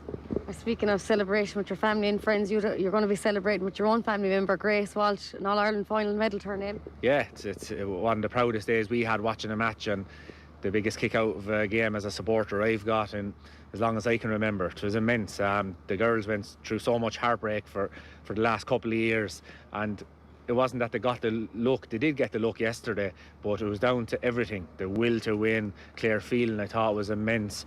Young Aoife Doyle and Kellyanne, the 2 sisters, were brilliant. Like, she came back from a cruciate. Kellyanne only this year. She only done it 7 months ago. Came back like a star and all yesterday. So they were brilliant. Megan Farrell sent her back. Like, she could have been in Australia only for COVID. and I think she's one of the best centre backs in Ireland, and probably doesn't get the credit she deserves. She was immense yesterday, so delight for them girls, and they deserve every plaudit that they can get. It's a wrap on the hurling final, a wrap for us. We actually have to stay at home now. We've no excuse to get away from the family, Tommy. Well, I'm getting into the football now, so if you're looking for me to do a bit of analysis next week, you'll be on the football final next week. Thanks very much, Tommy. It was a pleasure. Thanks, Valerie. Best of luck. For me, it was a self-imposed pressure. Was I under pressure? No. Yeah, they're under pressure. Everyone's under pressure. OTB AM's pressure rankings with Gillette. And the big pressure. Just coming up to 10 to 9 on this Monday morning, you're watching or listening to OTB AM. Nathan Murphy. It is All-Ireland Monday from a hurling standpoint, but it is All-Ireland Monday from a football standpoint as well. The build-up is beginning like a boulder at the top of the hill. You are about to push it downwards. Who is under pressure this week? Well, I'm starting my week as I mean to go on. I've got my Ciarán McDonald mug. I'm having my morning coffee. A slow start as we build up.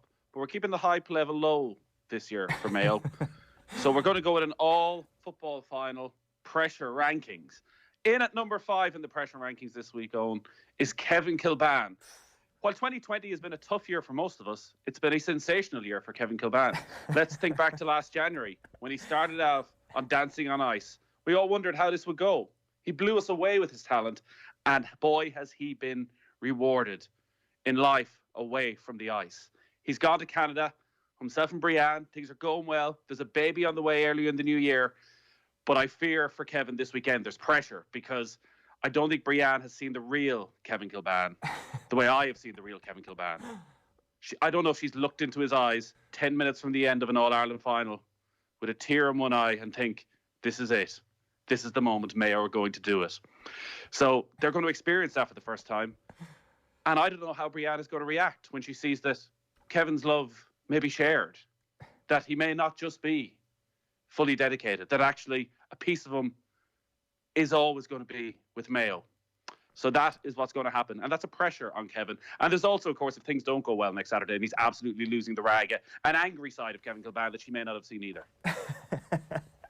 There is also the pressure on the fact that he's got to convert a lot of people to become new Mayo fans. What better way to do that than actually getting over the line? Nobody wants to support a team that come up second best in what could be, I'm not sure, maybe they've been watching back old tapes of Mayo all year long. Yeah, I hear there's a new, the Mayo Association in Dublin is obviously a hugely successful venture. And at the Mayo Association in Canada, Kevin Kilbane is going to be their honorary president. They'll make up another Mayo Person of the Year award to give him, no doubt.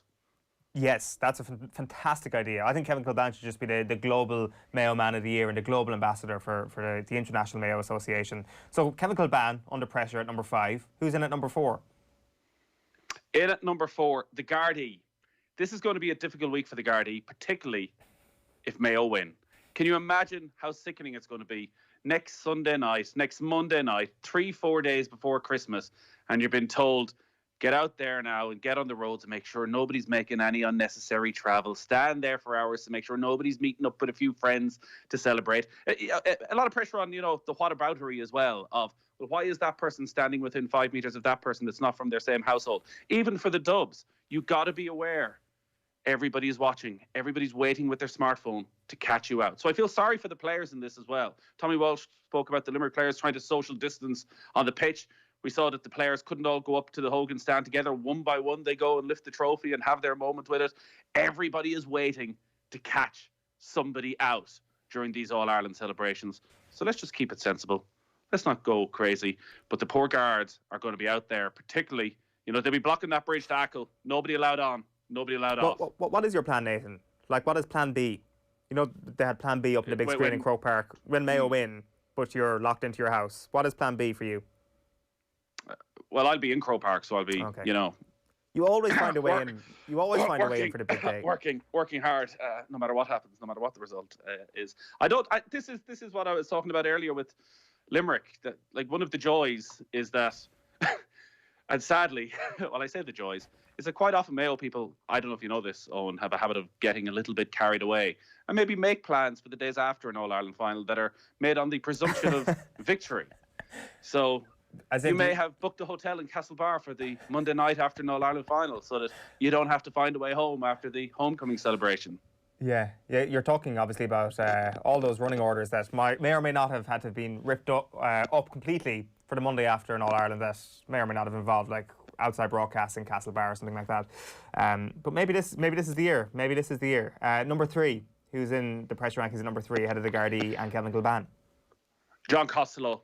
A lot of pressure on John Costello. He's going to be listening. Went Dublin, win the 6 in a row. Imagine how his ears are going to be burning. The damage he has done to this great sport across the country by, running things properly. So, John Costello, a lot of pressure on John. Will he split the dubs? Will he not split the dubs? What's he going to do to make it a fair sport for everybody else? Do you not think that the sort of John Costello pressure, how does that get relieved? Does that get relieved by a big Dublin performance? Or does it actually get relieved by a big Mayo performance? And Mayo pushed Dublin to 3, 4, 5 points. And then in his report, he can be like, split Dublin in 2? God, split Mayo in 2 with the challenge they gave us in the All-Ireland 2020 final. The witty banter of a county chairman's annual report. Yeah, I hear you. Listen, I think the pressure is more if Mayo were to win. The easy life is just to keep on winning on. Everything just keeps on rolling along. And, well, I would expect that's what's going to happen this week. Keep on winning, block out the haters. Number 2 in your pressure rankings is... the Hill 16 Army. This is where the real pressure is on that you just touched upon. So the Hill 16 Army, we know they make that long trek every year to Crow Park 6-7 times. Sometimes they may even leave Dublin for a match. We know how much they have dedicated their lives to making Dublin this unbelievable juggernaut of success that rolls on. And they want to win 6 in a row because they can just look down, as they have done for their entire lives, at the rest of the country, at the peasants around the rest of the country, and think, when are you finally going to come up with something? When are you going to challenge us? And enjoy, as any county should, the brilliance of their team and enjoy winning an All-Ireland like it's the first one.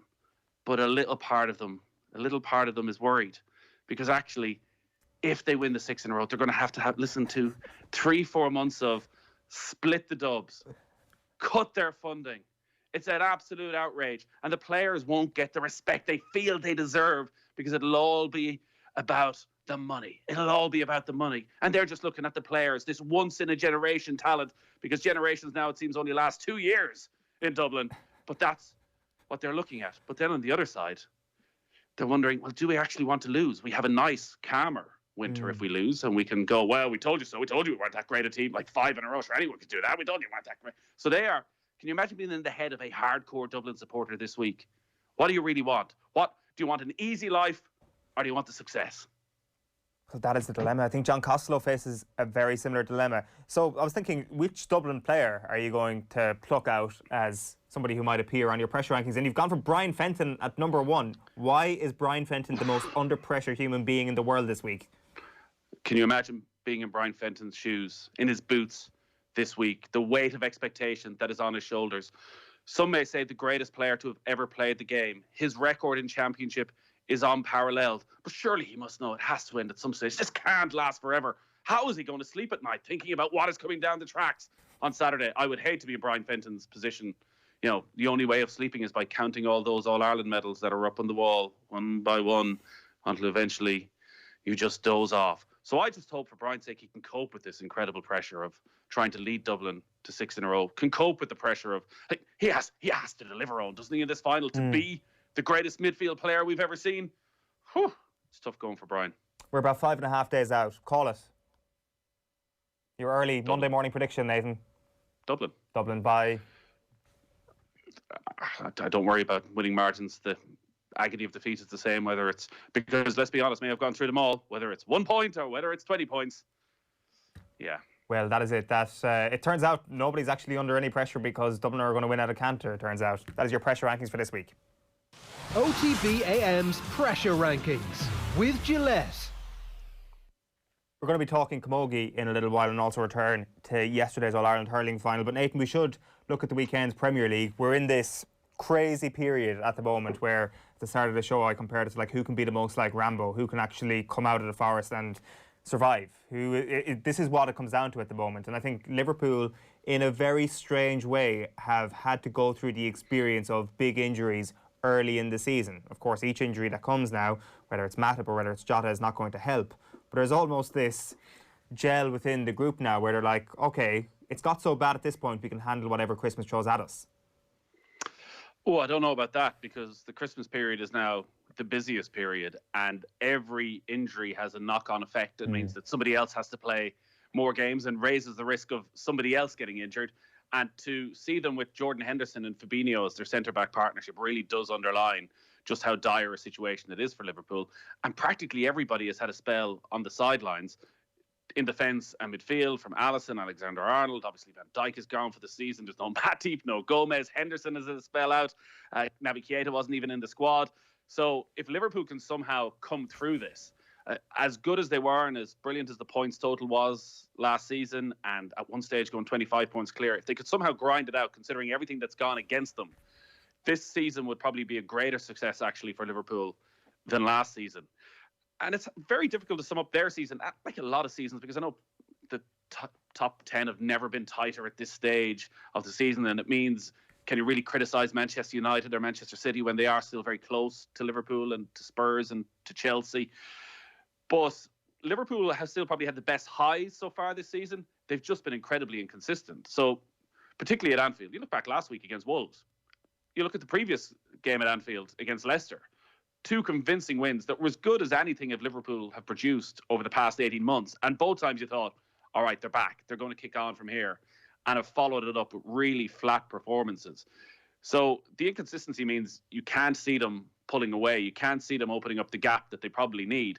And I would say, if you were to say right now to Jurgen Klopp, by the time we get to that FA Cup break in and around the 9th, 10th of January, that Liverpool were within 1 or 2 points of whatever team are top of the league, he would take it. Because it's dire stuff. And all of these injuries seems to drag on a little bit longer. Like, where's Thiago? There's still no sign of Thiago making any return. Like, how important he could have been.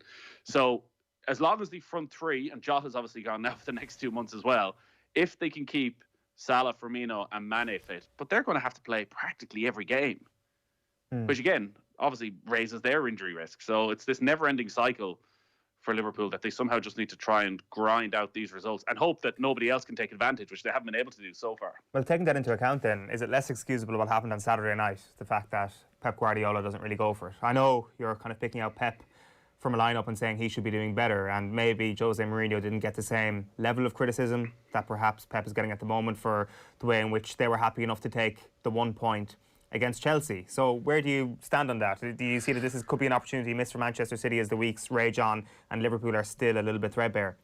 Well, this isn't new for Manchester City. Manchester City were poor last season. Think of the amount of games they lost. And even then last season, they still looked at times like a brilliant attacking force. How many times did they win games with huge scorelines, 8-0 victories, 5-6-0 scorelines consistently through the season? They just lost too many games. Now, they've become quite a dull team to watch. Not even on Saturday night, which was arguably the worst game of the season so far. But Manchester City 3-4 years ago, albeit we're winning the league and making the league dull, some of the performances I saw at the Etihad were as good as anything any side has ever produced in the Premier League. I remember the 6-0 against Arsenal. It was just at a ridiculous level, the speed at which they played the ball. Now it's all very slow. And do they have the players who can actually turn that around? Like, they are missing really the spine of that team from 3 years ago. All right, Ederson is there, but Company is gone. Fernandinho doesn't look the player he was. David Silva is no longer there. Sergio Aguero is constantly injured. So Gabriel Jesus is not stepping up. Raheem Sterling's having a dip in form right now. Like, his touch looked off at times in the game. But I would still put more of that game on Manchester City than Manchester United. Like, United had just been knocked out of the Champions League. They've had a real struggle at the back. You can understand why they would try and keep it tight. I know Gary Neville made a good point about what we need to see now from United is that they're dominating teams. You're never going to dominate Manchester City, but they needed to keep it tight. They needed a result. They couldn't afford to lose that game. But for Manchester City to offer such little creativity throughout the game was, well, it shouldn't be surprising because they've been like that all season. You just expect, because it's City and Guardiola, something's going to click at some stage. But it really doesn't feel like it is this season. Well, it's the difference between last season and this season creatively noticeable? Is it David Silva's absence, in your view, that has diminished their output going forward? Because it did seem that all the questions were being asked of the Manchester City defence last season when Aymeric Laporte was out. Now, there's been a few question marks on Laporte himself this season, but it does seem that the bigger questions, as you say, have been asked of the lack of goal-scoring prowess that they now have. Yeah, David Silva not being there is obviously an issue, but Sergio Aguero, like every season I would have sat down, who are you predicting? If Sergio Aguero plays 30-35 games, Manchester City should win the league because he's going to score almost a goal a game most seasons. That is not Gabriel Jesus in any way. Like, there is a suggestion, and if he pulls this off, it will be true managerial genius from Pep Guardiola, that Guardiola has looked at the season as a whole. He is aware, say, of what's happening at Liverpool with the amount of injuries, though. So a lot of Liverpool's injuries have actually just been from bad tackles, but they're picking up several muscular injuries as well. That he doesn't want his team pressing as hard as normal, which is the key thing for Liverpool, City, all these sides, because he wants to protect them for later in the season. So whereas everybody else will crumble because of the weight of games that they played, Manchester City will have something stored in reserve when we get into those final 2-3 months of the season. It's a risky game when you're putting in performances like that, but maybe he can just pull it off. You're looking at the Tottenham result yesterday, and again, to go back to that Chelsea result, there's a similar aspect of, God, there was a real opportunity here for Spurs to really take the weekend by storm, to really open up a points gap on the rest of the chasing pack, and they fall to a draw once again. But then Liverpool go out and put in that result. And like, I still think that if there is going to be 1 year where you want Jose Mourinho to be your manager, it is this year, where he will eke out those draws, where it could have been a little bit worse. I know it's Palace, but it could have been on a different day a result in which they actually got 3 points from. I just think that if Jose Mourinho is your manager come the end of the year, there will be these games where he ekes out these 1 points, where the title winner gets 70-something points or 70 on the button, and there is a good chance with Jose as your boss that you will get 70 points with the group of players that they have. So all in all, a good weekend for Spurs, you would have thought.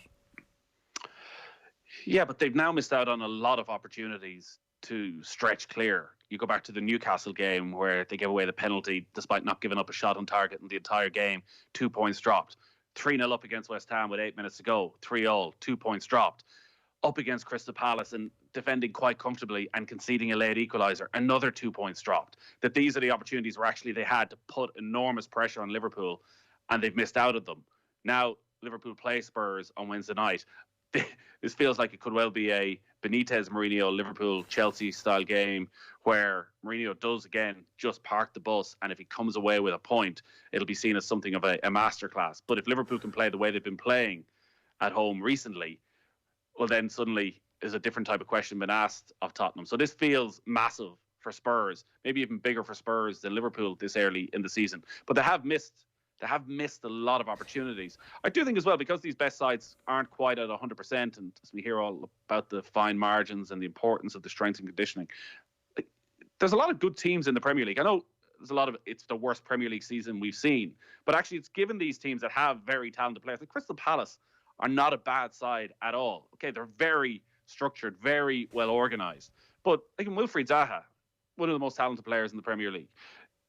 Eze, who's come in during the summer, has been brilliant every time I've seen him so far. Even the likes of Mijovic in the middle of midfield, James McCarthy, like very solid quality of player that Crystal Palace have. So if you're not at it, they're going to take advantage.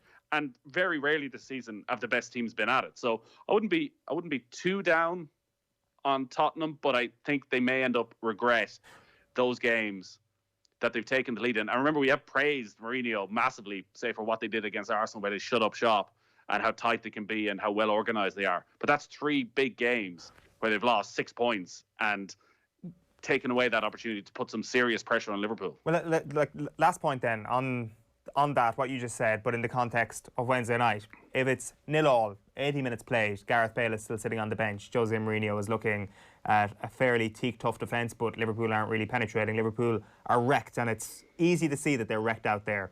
Do you bring Gareth Bale on? Do you turn the tap just a little bit and go for it and throw caution to the wind? And you know that there is a chance that Liverpool will catch you on the break and beat you 1-0. But otherwise, you're just going to die wondering. This is your opportunity. If you really do regret the last few weeks, you've now got an opportunity to go and take on a threadbare Liverpool and beat them. You're in good form. Do you think there's any chance that Jose is thinking that way come Wednesday? No. Fair enough. No. Why would he? It's not a must-win game. it's still December. We're only just over a quarter of the way through the season, that the risk of losing is too great at that stage. And yeah, as you say, is he going to bring on Gareth Bale anyways? It'll be interesting to see over the next few weeks how much game time Gareth Bale does get, because again, you have games, Premier League games, and they've got, I think they've got a cup match in there as well, which Bale will probably play. But what sort of opportunity he gets in the Premier League games, because like, talking to people who've been covering them a lot in the Europa League, like Bale has not been at it at all so far. So can he get him to a level of fitness where he can trust to start him? Because he's a pretty settled starting 11 right now at Tottenham. But he's going to have to change that, you'd expect, over the coming weeks. So does Bale get an opportunity on the pitch to sort of play himself into a little bit of form? But I do not see anyway, if it's 0-0 against Liverpool on Wednesday night, that Mourinho's thinking, here's a chance to lay down a marker by winning this game. All right, well, one can dream. It is 9:09 on this Monday morning. Coming up on OTB Sports Radio today from 1 o'clock, we've got OTB Gold with Mick O'Connell at 80, that infamous interview that Joe and Jared did with him for his 80th birthday. At 3 o'clock, History of Sport with Paul Rouse. 4 o'clock then, Culture Hall of Fame with Andy Lee talking Rocky 3. 6 p.m. then, OTB Gold with Gooch Cooper. And 7 o'clock, OTB is live with plenty of reaction to yesterday's All-Ireland Hurling final. And we will be crossing live to Limerick in the next half an hour or so with some of the kids as well at Children's Health Ireland at Crumlin very soon. But we are back in just a moment with Kilkenny Camogie boss Brian Dowling next.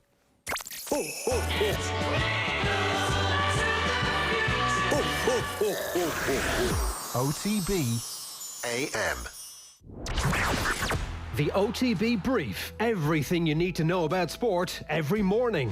Need to get on top of the day's sports news? Well, the OTB Brief is the only sports update you'll need every morning. With all the breaking stories, post-match reaction. I always look about, teams who've won a league, their mindsets, their body language, their hunger, desire. And I see that so much in this Liverpool team. And the best bits from off the ball, all in a 10-minute podcast. Rory McIlroy's game has changed a lot. The OTB Brief. Weekday mornings from 7:20 a.m. on OTB Sports Radio. Listen on the OTB Sports app. Into sports. 20 yards out. Ursh to shoot. Don't shoot. Oh, what a goal for Fabinho. Wow. Then get into the all-new OTB Sports app. I think when he apologises to me, I probably will say hello to him. Yeah, no. Videos, sports news, live scores, interviews. If Fabregas is going to come up to me in the street and give me some of the mouth that he would have given me on a football pitch, what do we get a slap? Plus, exclusive content on the OTB Podcast Network. The biggest names in sports. Ready when you are. Search OTB Sports on your app store and download it now. OTB AM.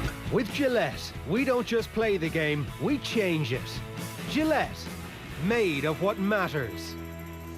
You're welcome back. It is 9:11. Right, on Saturday night, Kilkenny got over the line in the All-Ireland Camogie final. They beat Galway on a 114-111 scoreline in Croke Park. And I'm delighted to say that Kilkenny boss Brian Dowling is on the line. Brian, how are you getting on? Not too bad now. We're delighted after Saturday night. Obviously, I think it's a huge relief to us all to finally get over the line, and we're over the moon now. How is that relief then exercised over the last couple of days? What do you do? What do you get up to? And I guess trying to stay safe, but also trying to let loose with the jubilation is a bit of a challenge.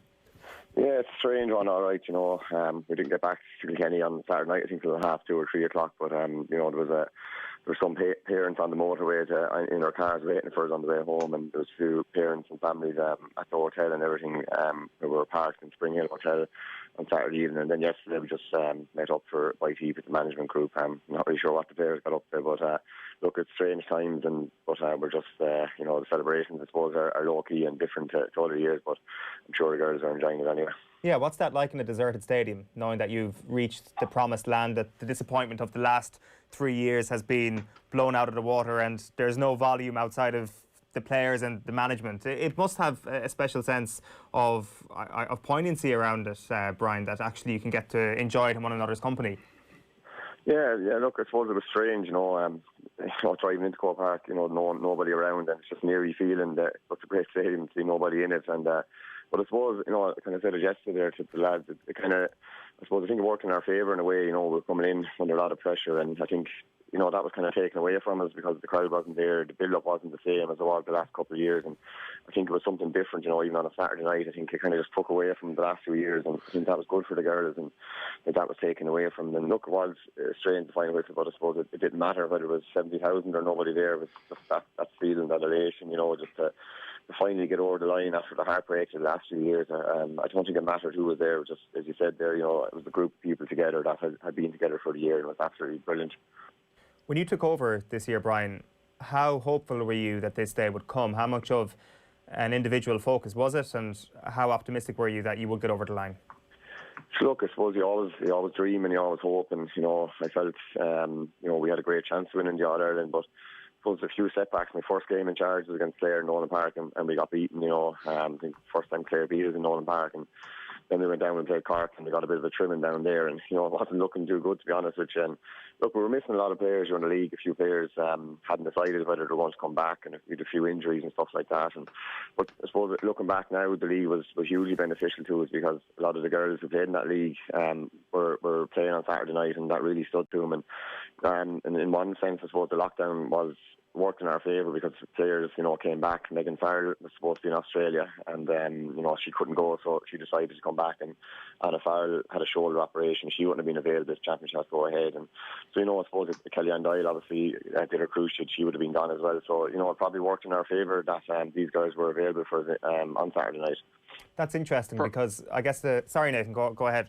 Sorry, no, Brian, I was just going to ask about the hurt that the players have suffered over the last few years, losing 3 All-Ireland finals in a row, and as a manager going into an All-Ireland final, how often that comes up, because I guess you can use it as a motivating factor to drive them forward, but at the same time you don't want to be reminding them going into an All-Ireland final that a lot of them have lost quite a few of them.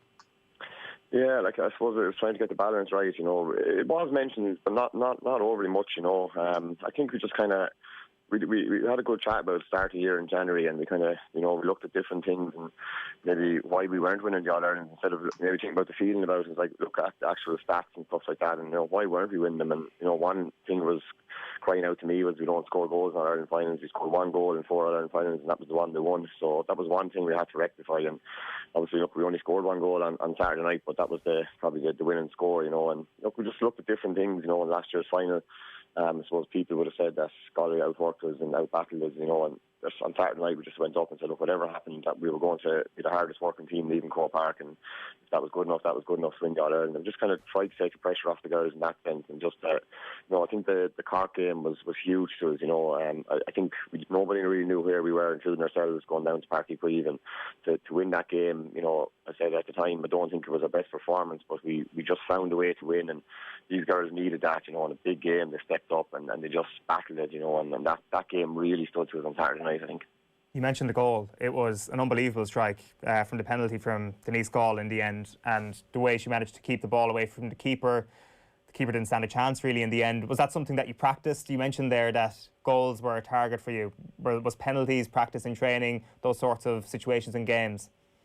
Yeah, Denise was practicing for the last few weeks. You know, I was kind of trying to get her to practice free there for the year, but she was happy enough to hit him. But I asked Tommy Shepton there, was a coach with me, and his brother Henry, obviously the greatest free taker of all time, you know, asked her to meet Denise for a chat a couple of weeks ago, and he went through a few things with her, and you know, the message I wanted to get across to her that she has to practice frees all the time, you know. And I think Henry said that to her every night. She was half an hour before training hitting frees and hitting penalties. And you know, I think last year when there was 3 in a goal, it was impossible to get 3 girls to stand on the goal with Denise hitting a 21-yard free, you know, because she hit them so well. I heard her saying in an interview she missed a load of them on Thursday night. I wasn't looking then, obviously, because anytime I've seen her hitting free, she's burying them in the top corner. She's an unbelievable player, you know. She's so cool and calm. You know, she said to me on Saturday night, she looked over to the line to see was she wanted to hit over the bar or goal, but you know, not for a second did I think of taking the points. You know, I think to win All Ireland you have to go for it, and you know, we needed that goal. I think if we had to hit over the bar, Galway probably would have come back and you know, got another score. So we had to go for it, and never doubt Denise. You know, she's just unbelievable player. It's interesting that you brought Henry Shefflin in. I guess tapping into the great sporting culture that already exists in Kilkenny is one way to get ahead in life. And have you communicated with other former players, other managers, or any of those Camogie teams that would have won All-Irelands in the past to try and get them over the edge this year after the disappointment of the previous 3 years? I know, look, Henry just would have met Denise privately, just to go through a few things like that. Yeah, there were a few things, would have, met Nick Bowen at the start of the year, Dublin football manager, I think Dublin were kind of an inspiration to us, really, because, they'd gone through the same, they'd lost 3 All-Irelands, and, I think Grace Walsh put it up on our WhatsApp group shortly after Dublin won the All-Ireland, said, look what they're after doing, they're in the same position as us, I suppose after you lose so many finals, you're just looking for a way out and you're looking for hope, and, I think the Dublin lady footballers, what they've done is absolutely incredible to lose 3, and now they're going for the 4th All-Ireland in a row, and, just to get advice off these people, just what did they do, and just, just pick up a small few things was just great. And what does Mick Bowen tell you? Just a few things, just to believe, I suppose, in yourselves, and it's a new setup, and you're going to try different things, and just to believe in your group and just focus on different things. I suppose it just feels so long ago now since the Mettenberg chat. It was nearly over 12 months ago now. After the penalty, the body language is very interesting. Denise Gall is telling her teammates to calm down, to focus, to work on the next ball.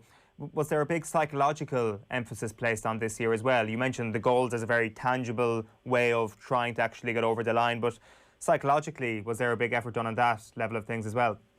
Yeah, it was, and we did a lot last year as well. Look, no matter what we say, I suppose there's a lot of baggage and there's a lot of stuff, and there's a lot of lack of confidence there when you lose All Ireland.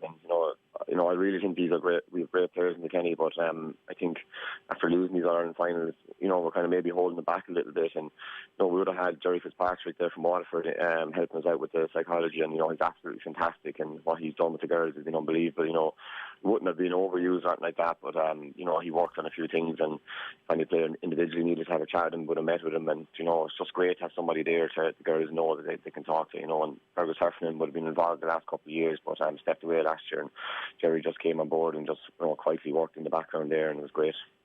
And I guess that's the sort of thing you can definitely tap into, being 2 points down at half-time, to offset any of the little doubts or worries that might have crept into the minds. Yeah, I don't know. For some reason, I wasn't worried at half-time. Last year we were 6 points down, and that was a big worry because it was a big lead claw back. But for some reason, on Saturday night, I just think, I thought we were in a good place going at half-time. We probably knew we had more in us, and I just felt if we could get ahead, that that heart and the drive and intensity that we can get into the girls would get us over the line eventually. And that's the way it panned out. And look, Galway are an absolutely fantastic team. They've been a form team all year, and look, we knew we had to perform to the best of our ability to get over the line. And even at the end there with 3 points in it, we were hanging on, and Galway are a great team. They pull you back, and we're just lucky enough to get over the line in the end. You mentioned the hunger that your players would have needed to have brought to the table, and you would have needed to be hungrier than Cork, then Galway, en route to actually winning this All-Ireland. When you see a match develop the way it did on Saturday night, where a lot of it is being played between the two 65s, is part of you thinking, this is good for us because I know we have that hunger, and that's ultimately what a lot of those exchanges are going to come down to?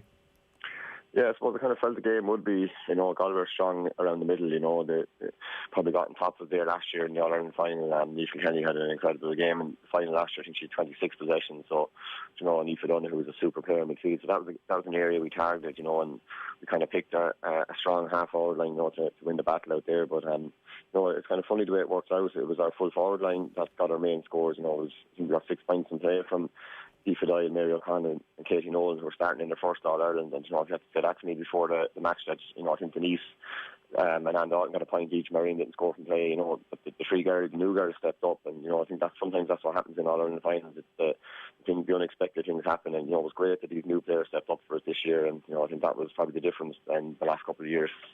For sure. Well, it's been a great result for Kilkenny as a whole, for Kilkenny Camogie, after the disappointment of the last few years. Congratulations on your success, Brian, and all the best with the next couple of weeks, with trying to keep distant while also trying to enjoy things. Thanks a million for taking the call. Okay, thanks, lad. That is Kilkenny Camogie boss Brian Dowling there on the line. They beat Galway 114 to 111 in the All-Ireland Camogie final on Saturday night. Right, here is Kilkenny star Grace Walsh from that game in conversation with Valerie Wheeler. Grace, first of all, congratulations, All-Ireland champions 2020. How does it feel? Oh, I couldn't even describe it to you, Valerie. It's actually incredible playing out there today, and do you know what? It's going to give us something to smile about when we look back in 2020. But it's been a tough year for everybody and a tough year for everybody involved. And we never thought we'd have a championship, and to come back, I'd say year after year, Grace, after disappointment and losing 3 consecutive finals, and to finally get over the line. Yeah, absolutely. And do you know what? It just shows the belief and the spirit that's in that group. Do you know, we've so much belief and confidence in ourselves. To come back after losing 3 All-Irelands in a row and to win after probably one of the toughest years that everybody in the world has put down this year. So it's brilliant. It's absolutely brilliant. To be part of a panel, I know the celebrations. I think you're going to go down in history for the longest celebrations after a full-time whistle, are you? Oh, probably. Do you know what? We might never get there again, so why not make the absolute most of it? I suppose it's strange not having a crowd there, but you know what? It probably makes it even more special. You're just together. It's just the team. It's the family. Do you know that you've worked really hard with all year, and you get to enjoy the moment with the people that matter the most. Yeah, and it's nice for you all to go up individually and lift the cup. I mean, you know, you were hoping that she'd be able to do that. Yeah, exactly. To get up there and, you know, to lift that cup. Jesus, I didn't think we'd be back here again. So it was great. Looking down from above, watching out the game, Grace, it looked like a really tough physical battle. I mean, bodies must be sore. Absolutely. I think my legs are more sore from diving on the ground there in front of the hill rather than during the match, but against Galway every year it's always so physical. Do you know, I love playing against Galway, and it's because the two of us hurl against each other. Do you know, it's not a really tactical game. We all just want to go out and play hurling and camogie, and I suppose that's what was done there today. But it was physical, it was tough, it was fast, and obviously enjoyable for us. The last water break, we could hear Brian above saying to you, there's only 15 minutes, come on, the rest of your lives, there's only 15 minutes, girls. I mean, I was feeling hyper above, so I can't imagine how hyped you got after his speech. Yeah, absolutely. Like 15 minutes left. It's going to be the last game of the year. Why not put absolutely everything into it? We're after training like dogs now for the last few months. So, do you know what? Everybody worked so hard there, and you know, thank God we came out on top. I know you're not going to be able to celebrate, but I'm sure you'll do it in true style when you can. Yeah, exactly. Once we all get vaccinated now and this coronavirus gets the hell out of there, we'll be celebrating. That's a classic nurse line now, once we're all vaccinated. Vaccination! Grace, thanks very much and enjoy the celebration. Thanks, Valerie. Great stuff with Valerie Wheeler and Grace Walsh there after Kilkenny beat Galway to win the All-Ireland Camogie Championship on Saturday night. We are turning our attention back to yesterday's All-Ireland though. It was Limerick finally getting over the line once again, their second All-Ireland in 3 years. Delighted to say now that we've got John Kiely and Declan Hannon with us. Good morning to you lads, how are you getting on? Morning. Good morning. Massive congratulations. Declan, how's the head? Great, absolutely fantastic. How does last night go in the middle of a pandemic? How does an All-Ireland winning captain celebrate an All-Ireland like that? Should we get the train home to Limerick and go home to our home house, and that's it. We had a bit of fun though, in fairness. There was a few sing-songs and different bits and pieces with the group, so it was fantastic. It was fabulous. It was I suppose it was nice that we were all together, and that there wasn't thousands upon thousands of people with us. You know, it was nice, and it was just nice to have that group together after the match, and we're absolutely over the moon. The great Ciarán Carey was on with us earlier, Declan. He said he'd been texting Cian Lynch and he got the reply from Cian at 5:05 this morning. So there was obviously there were different celebrations for different players. Well, Cian dropped me home now at 3 o'clock, so no, 5. This is the great thing about your situation, is that you got to experience the pandemonium of having a hill full of Limerick fans, Thomond Park afterwards, or the Gaelic grounds afterwards, and all the throng of supporters back in Limerick after winning the All-Ireland in 2018. And then this year it's actually a bit more chilled out, a bit more quiet. You actually get to appreciate these moments a little bit more, I'd imagine. Yeah, I think so. I mean, you get to, I suppose after 2018, a lot of players were being pulled and dragged from pillar to post, and you hadn't a lot of time to meet the people you wanted to meet. So I suppose this time around we'll be able to, you know, meet our family a lot quicker, I suppose, and that's a fantastic thing. I can't wait to go out and meet Mum and Dad and my brother. So I'm looking forward to that, but it's just over the moon this morning. I'm just delighted. So Cian Lynch went till 5 a.m. John, did you go till 6 a.m? Absolutely not, no. I was well tucked up in my bed now, I can tell you. And yeah, it was lovely this morning though to be at home and to wake up and to wake the lads and send them off, you know, to school and to meet them before they went off to school. So, you know, that wouldn't happen normally. We'd be in Dublin and the kids would be at home. So yeah, it was actually nice in its own way. How satisfying? John, it must be. Sorry. Go on, I was going to say probably the same thing, John. It must be incredibly satisfying when you did get home last night. You do suddenly probably have time to think about it a lot earlier than you would have in the normal scheme of things, to sit down on the couch and go, you know what, on the biggest day of the year, my team delivered. I think that process is probably only just beginning, really, to be honest. But Declan will tell you that my focus wasn't really on the performance on the way home last night. I was more worried about the sing-along than I was about anything else. But, you know, listen, we had a lovely evening together as a group, which is something that we really value, our time together. And, you know, we waited so long to have last night. And, you know, we've done everything the best we possibly could over the last 12, 13 months in order to put ourselves in that position and to give ourselves a chance. And when the chance came, we took it. And that is, as you say, extremely satisfying. I suppose we won't really probably appreciate it for quite some time, but you know, it is at the same time very satisfying for us to be here at home and, you know, to have done what happened yesterday and to put in the performance the players put in yesterday. There's huge credit due to those players. They're incredible men, and I'm very, very fortunate to be working with them. Go on then, Declan. Talk us through that journey home, the sing-song. Who's leading the way? What's John Kiely's song? What's your song? Sure, John's song's the piano, man. I throughout Caledonia, Seamus Flanagan could sing anything. You come out with anything, I don't know. But it was lovely to have a bit of crack there. Like, we've been, I suppose, everybody has been starved for the past year, and just in the dressing room to have a bit of fun. It was fantastic. Like, and the creatures really like a sing-song and a few bottles of beer, and we were happy out. Who is the chief singer? Who is the best of the lot? Is there anybody with more than an ounce of talent? That's the man, John Kiely. John's the man, yeah. John's the man for the singing. Bit of Billy Joel, John. Well, you got the one, so we'll make a good job for this plus. John, can I ask you, as a manager, how much satisfaction yesterday brings, just on a purely hurling level, just about how last year ended? You mentioned the 13-month journey that it was to get to yesterday. A lot of people would have had you as favourites last year, and things perhaps didn't go to plan at times last year. It's never a guarantee that you get back to the promised land and actually get back to winning that second All-Ireland.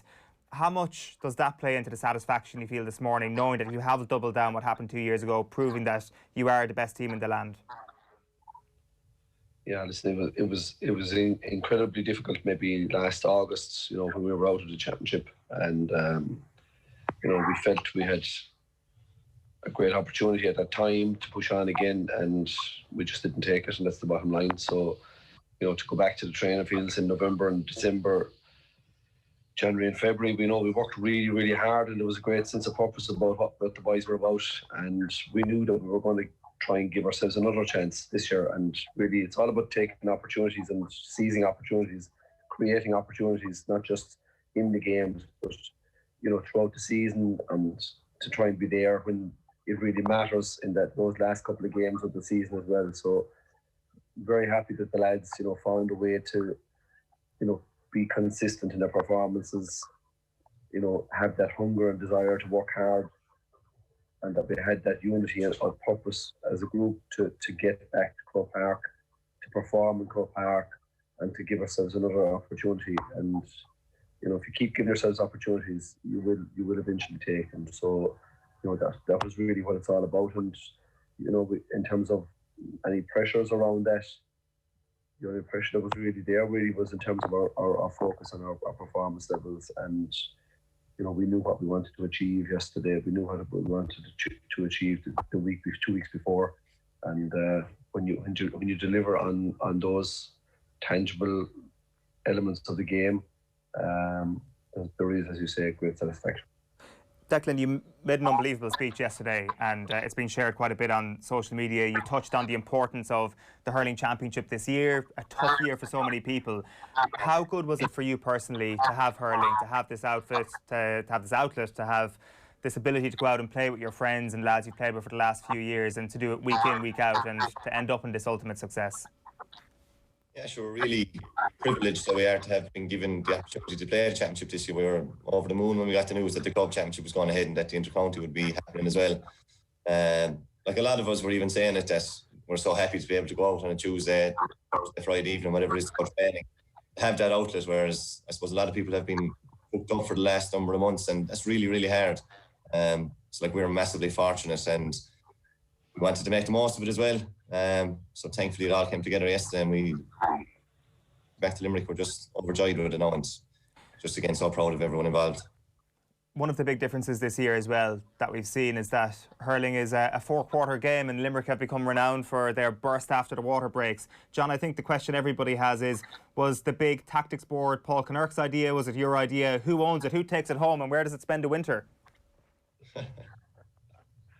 That tactics board is probably going to end up in an auction and make a fortune or something.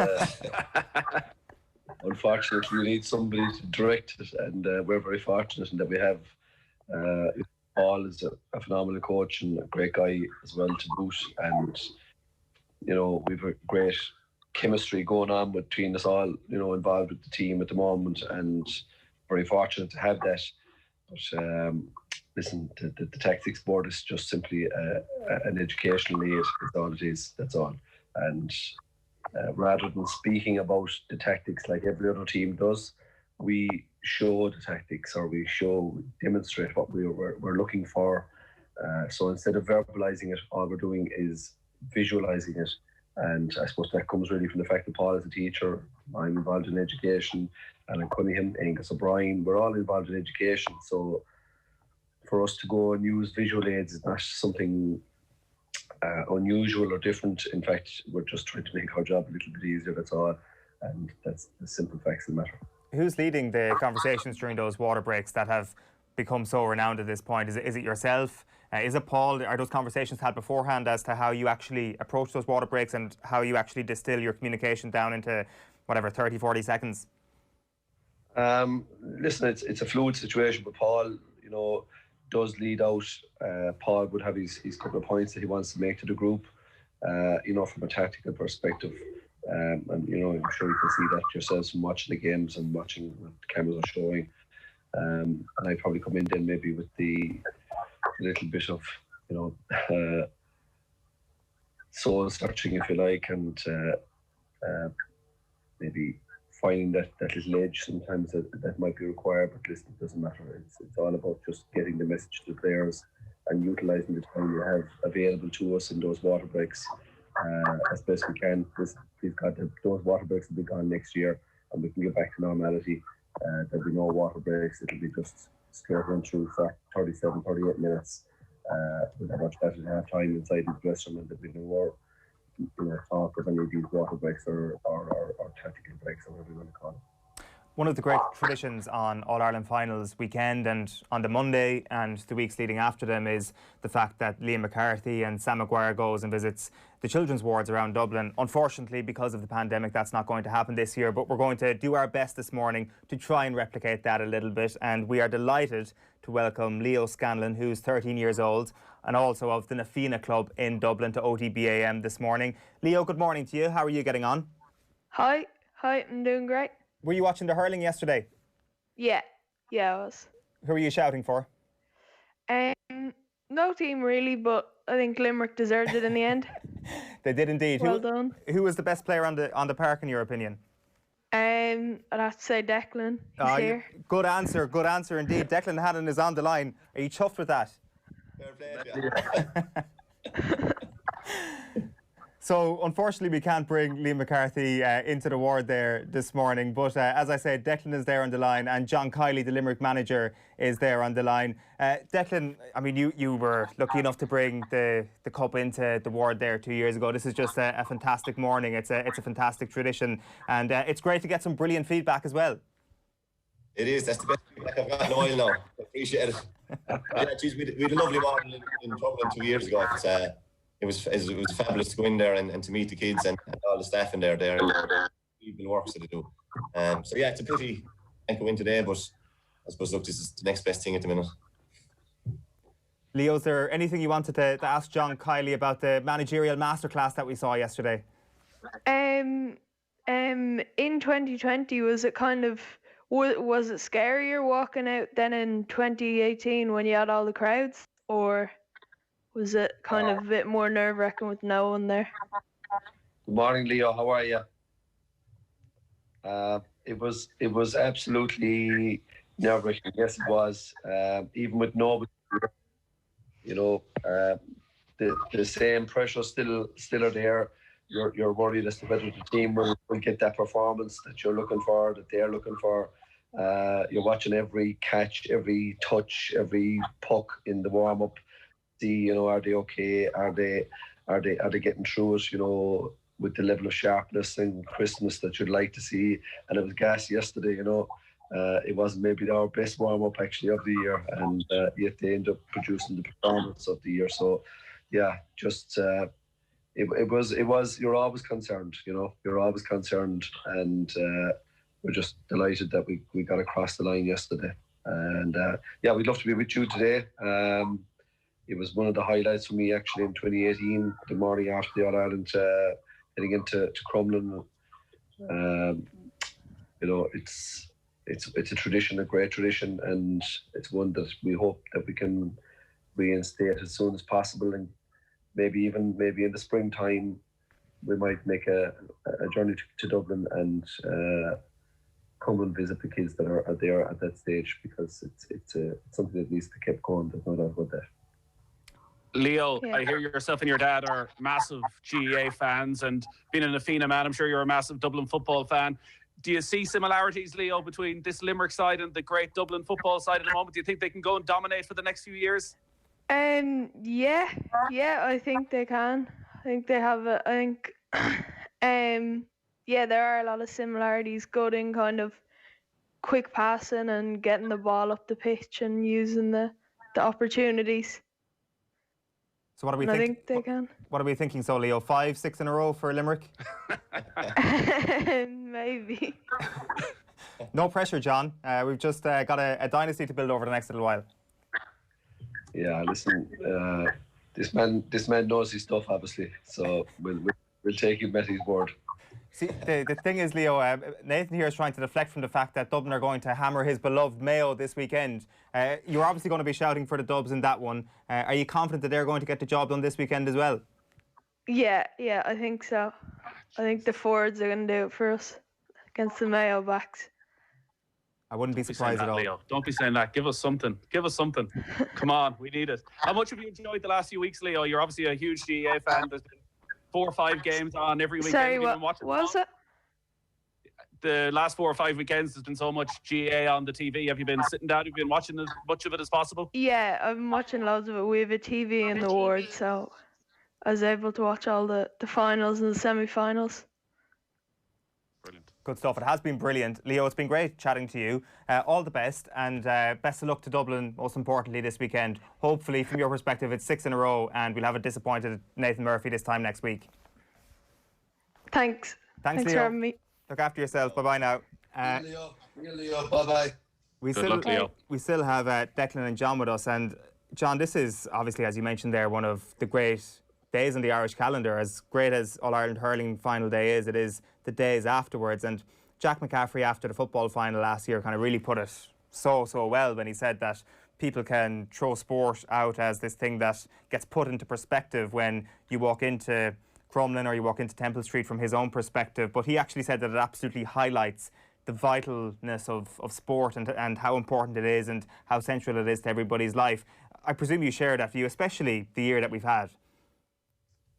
Sure, listen, I suppose it's always been our little bit of escapism, if you like, from the realities of life. And, you know, when you pick up a hurley and you go into a wall ball or a handball alley or out on a pitch, you can be there on your own or you can be there with 50 others.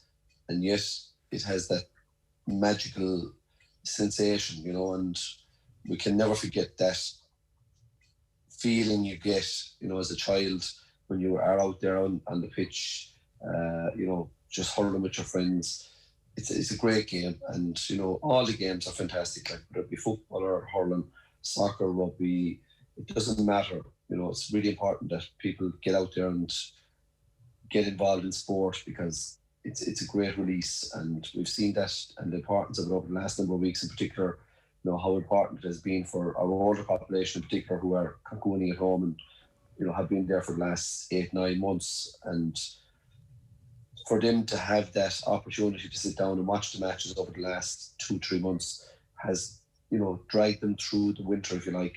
And here we are now approaching Christmas, and be you from Limerick or Waterford or Cork or Tipperary or wherever you're from, if you're interested in GAA, you know, this has been an opportunity to help you get through the winter, you know, particularly people that live on their own.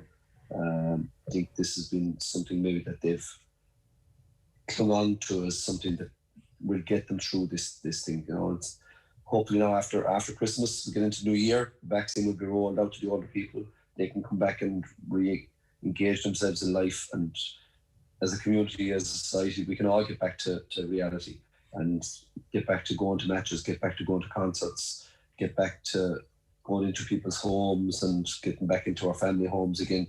And yeah, we can't wait for it now, to be honest with you. You know, it's we really need to get this vaccine now and get on with life again. So looking forward to that, and getting people back into stadiums again and listening to the roar. Like, I'd say players will just, their hair will stand in the back of their head the next time they're out on the pitch and there's a crowd of 30 or 40,000 there roaring them on, because, you know, that sensation, you know, we miss it. Players miss it. Everybody misses it, you know, because ultimately the essence is about the collective, you know, the county, the people, and the people that are living in it. So we're really looking forward to that. Yeah. Declan, from your perspective then, just to wrap up on this, how kind of excited are you for that, as All-Ireland champions, hopefully being able to defend that title in front of full stadiums again next year? The excitement that, you know, that you look around the dressing room and there's a really, really good age profile in that team. You mentioned in your speech yesterday how good they are off the pitch as lads as well as they are on it, that it just seems like a really positive thing to be involved in at the moment, Limerick hurling, and with the age profile, a very exciting thing to be involved in. Yeah, it is, of course. Like, I mean, yeah, the boys are fantastic ambassadors for Limerick, both on and off the field. They're a credit to themselves. Yeah, I think we can't wait to get the Limerick supporters back in the stadium. We have a great relationship with them. They're unbelievable, the noise they make and everything, and we definitely miss it. So like, we cannot wait until there's 30 or 40 or 50,000 people in the stadium, and hopefully again Limerick will roll into next year and continue to work hard, and we'll see where it takes us then. So what happens over the next few days then, Declan? Where will how many substantial meals are you going to consume? What is the plan going to be? I don't know, to be honest. I'm not sure, but we'll let you know. Is that not the duty of the captain to actually be the event planner as well? I'm off the clock now at the minute. Someone else will take up that. It's not the manager's job either, so I haven't to do it. There was no... A few more renditions of Piano Man, John. Well, as you can tell, my voice has only got one rendition a year in it, so we've had it for 2020. That's it. John, from your own perspective, do you go back to school then soon? Is it back in tomorrow? Do you have the week off? Oh God, I don't have the week off, no. Listen, I'll be honest with you, I'm looking forward to getting back in. You know, our lads, it's an all-boys school, and the boys are very sporting orientated, I suppose, and I'm looking forward to getting back out in the yard with the boys and watching them pucking balls around the yard and seeing our Christmas tournaments progressing. You know, the Christmas exams are finished since Friday, so yeah, no, listen, I'll be back in work, you know, maybe later on today or tomorrow. So it's back to normality and drive on. You know, we've got a job work to do off the pitch. As much as there's a great interest in what goes on off the pitch, or on the pitch, you know, listen, we've got our day jobs and we've got to get back to them, and we've got to work hard. That's it. Well, listen, it's been great chatting to you both this morning. Congratulations on the success yesterday. Congratulations on looking so fresh this morning. It's a real achievement. Declan Hannon, John Kiely, thanks a million for taking the call. Well done, lads. Cheers. I don't know how true that is. You got a good angle there, John. That is Limerick manager John Kiely, and of course Limerick captain Declan Hannon speaking after they went 2 All-Ireland victories from 3 years, and it looks like the future is green. That's certainly what we get from the back pages this morning as well. A brilliant performance from them, getting the edge over Waterford in the All-Ireland yesterday. Delighted now at 9:47 on this Monday morning to welcome Tracy Wall, who is Director of Nursing at Children's Health Ireland in Crumlin, to OTB AM. Tracy, good morning to you. How are you doing? Good, I'm great. Good morning to all you guys. How are you doing? Very well, thanks. I've heard that there are two particularly happy Limerick people in the vicinity this morning. There's lots of happy Limerick people this morning. Great match yesterday, enjoyed by all, and great excitement here in Crumlin for all of those who support the Limerick County and the hurlers. This is, as we've been saying, one of the great moments every year. One of the great things that the All-Ireland champions do as a matter of tradition every year is to get to Crumlin. How much does this matter every single year, seeing Liam McCarthy paraded through and Sam Maguire paraded through, and how much is going to be missed this year? So it's a fantastic tradition, as you've just said there. Each year we get to see the winning teams, and obviously the cups come along with them, and it lifts the hospital in its entirety, I have to say, from the boys and girls right up to the staff. It's a tradition that we look forward to every year, and the atmosphere in Crumlin on these particular days is always electric. It's wonderful to see, particularly the children leading up to the championship finals, supporting their counties and wearing their colours, and then for them to have the opportunity maybe to meet some of their heroes and get the opportunity to meet Liam or Sam is really, really good. And it changes the whole conversation for children who might be quite sick or undergoing quite intense treatment, that suddenly they're phoning home to say, you know, with different news, that they've met their hero, they've a photo for their granny or for their daddy or whoever's not here of them holding the trophy. So this year is different, but look, everything I suppose has taken a different slant.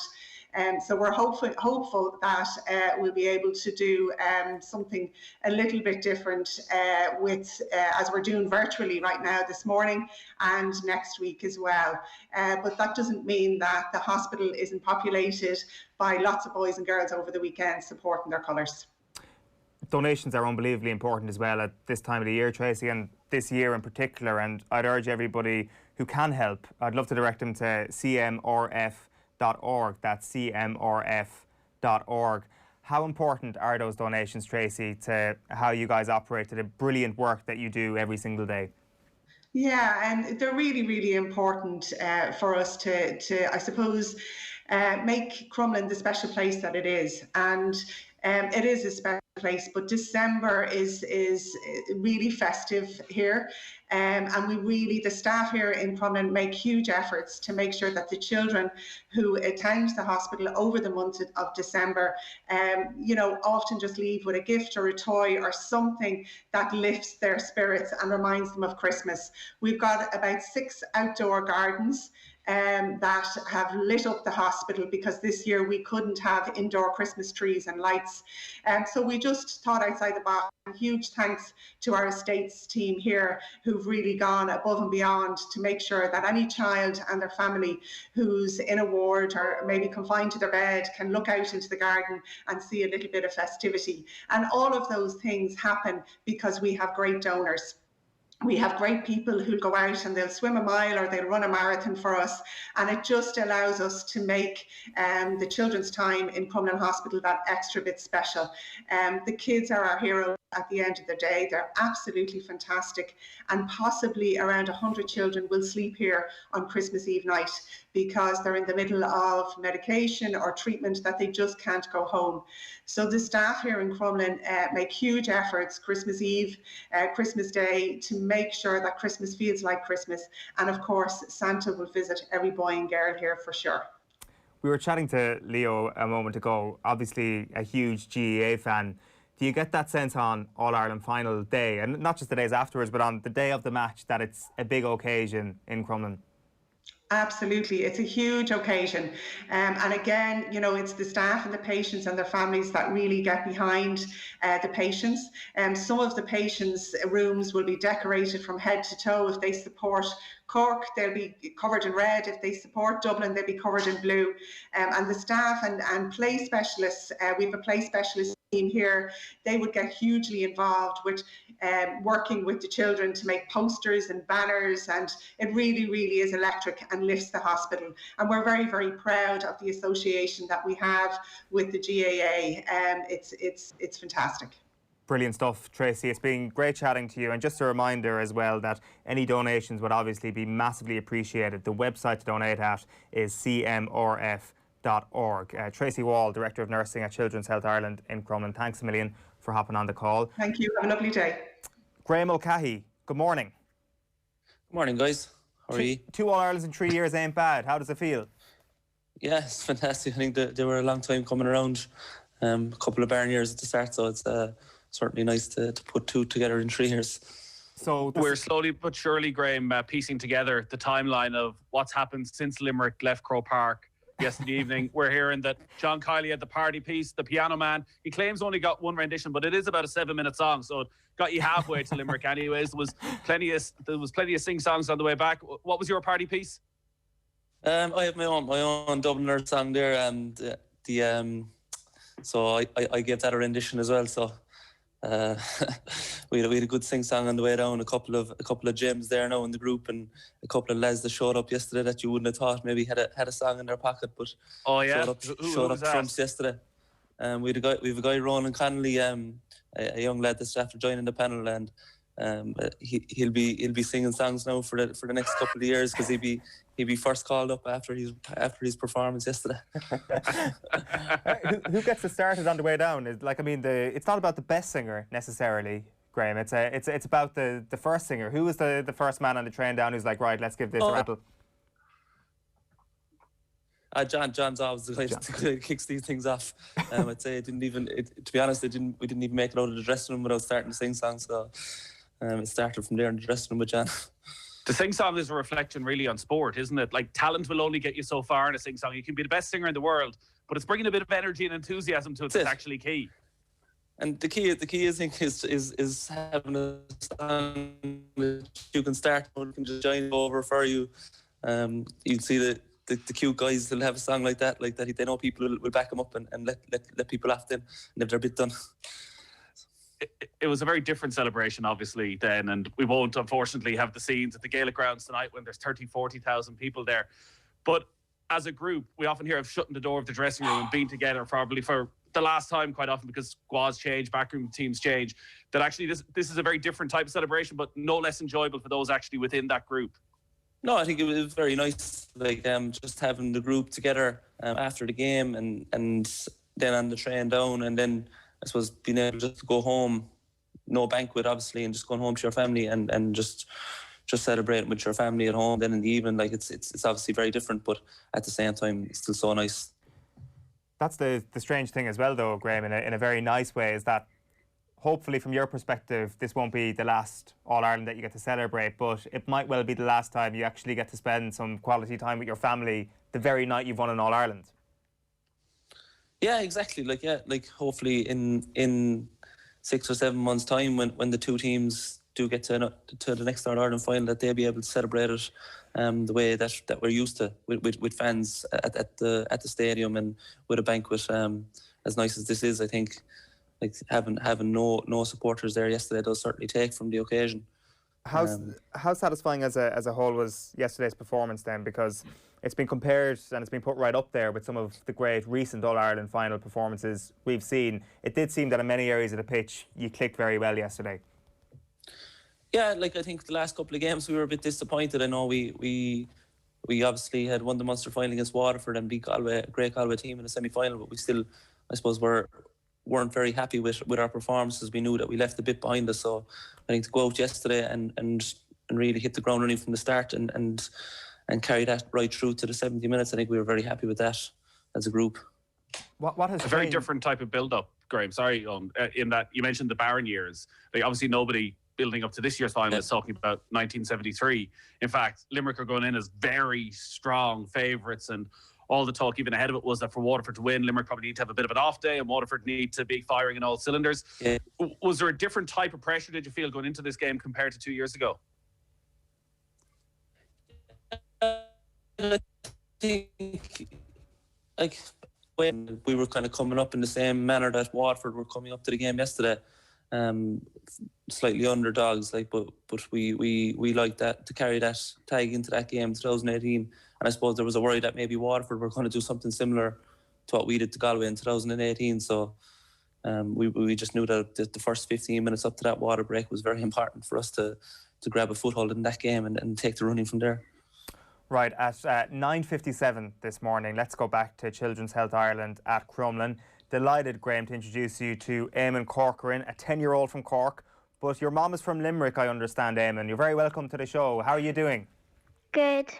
So this was obviously a bit of a divided household yesterday, was it? Were you shouting for Limerick on your mom's orders, or how did that work? We were shouting for Limerick. Very good. Was any part of you thinking, God, I'd just love to see Waterford do it? Pardon? Was any part of you thinking you'd like to see Waterford win? No. That's the correct answer. That's the correct answer when Graham Mulcahy is on the line. Who was your man at the match yesterday? Who was the best player on show? Who was the best player on the match? Graham Mulcahy. Graham Mulcahy is the answer. and tell me, did you enjoy the game? Did you enjoy seeing the celebrations at the full-time whistle? The unbelievable skill that the Limerick players brought as well? Yeah. And are you a big GAA fan? Over the last couple of weeks, was it great to be able to watch these games take place, even though a few months ago we thought that they might not happen at all? Yeah. It's brilliant, and I'm sure that goes for you as well, Graham, actually thinking about how jeopardised this whole thing was. To be able to give people all around the country that sense of joy, that sense of escapism, was another achievement that probably doesn't sink in just yet, does it? Yeah, like I suppose from talking to people, you just don't really realise how much it meant to people having the sport at the weekend in the GAA. They've just played a fantastic part of the last number of months through the club scene and into the inter-county scene, and in people's lives. It just gave some people something for the weekend to look forward to. I think that was huge. For sure. So Eamon, you're speaking to man of the match, official man of the match, Graham Mulcahy. We've crowned him this morning. Is there anything you want to ask him after his man of the match display? Was the build-up to the match different because of COVID and playing in December? Oh, definitely, Eamon. I think the build-up with December and with COVID, we were going training in November, December in wet, cold nights, and it wasn't very nice, and pitches were soft and wet, so it was definitely very different. And not having to be able to go into dressing rooms with your teammates to get tagged off and things, getting tagged off on your own it made it very, very weird for us, but still very nice at the same time. Eamon, did you watch the match with your mum? I did, yeah. And was she going mad? She was. What was she doing? Was she roaring and shouting? A bit. And did you tell her, calm down, Cork aren't in the final? No.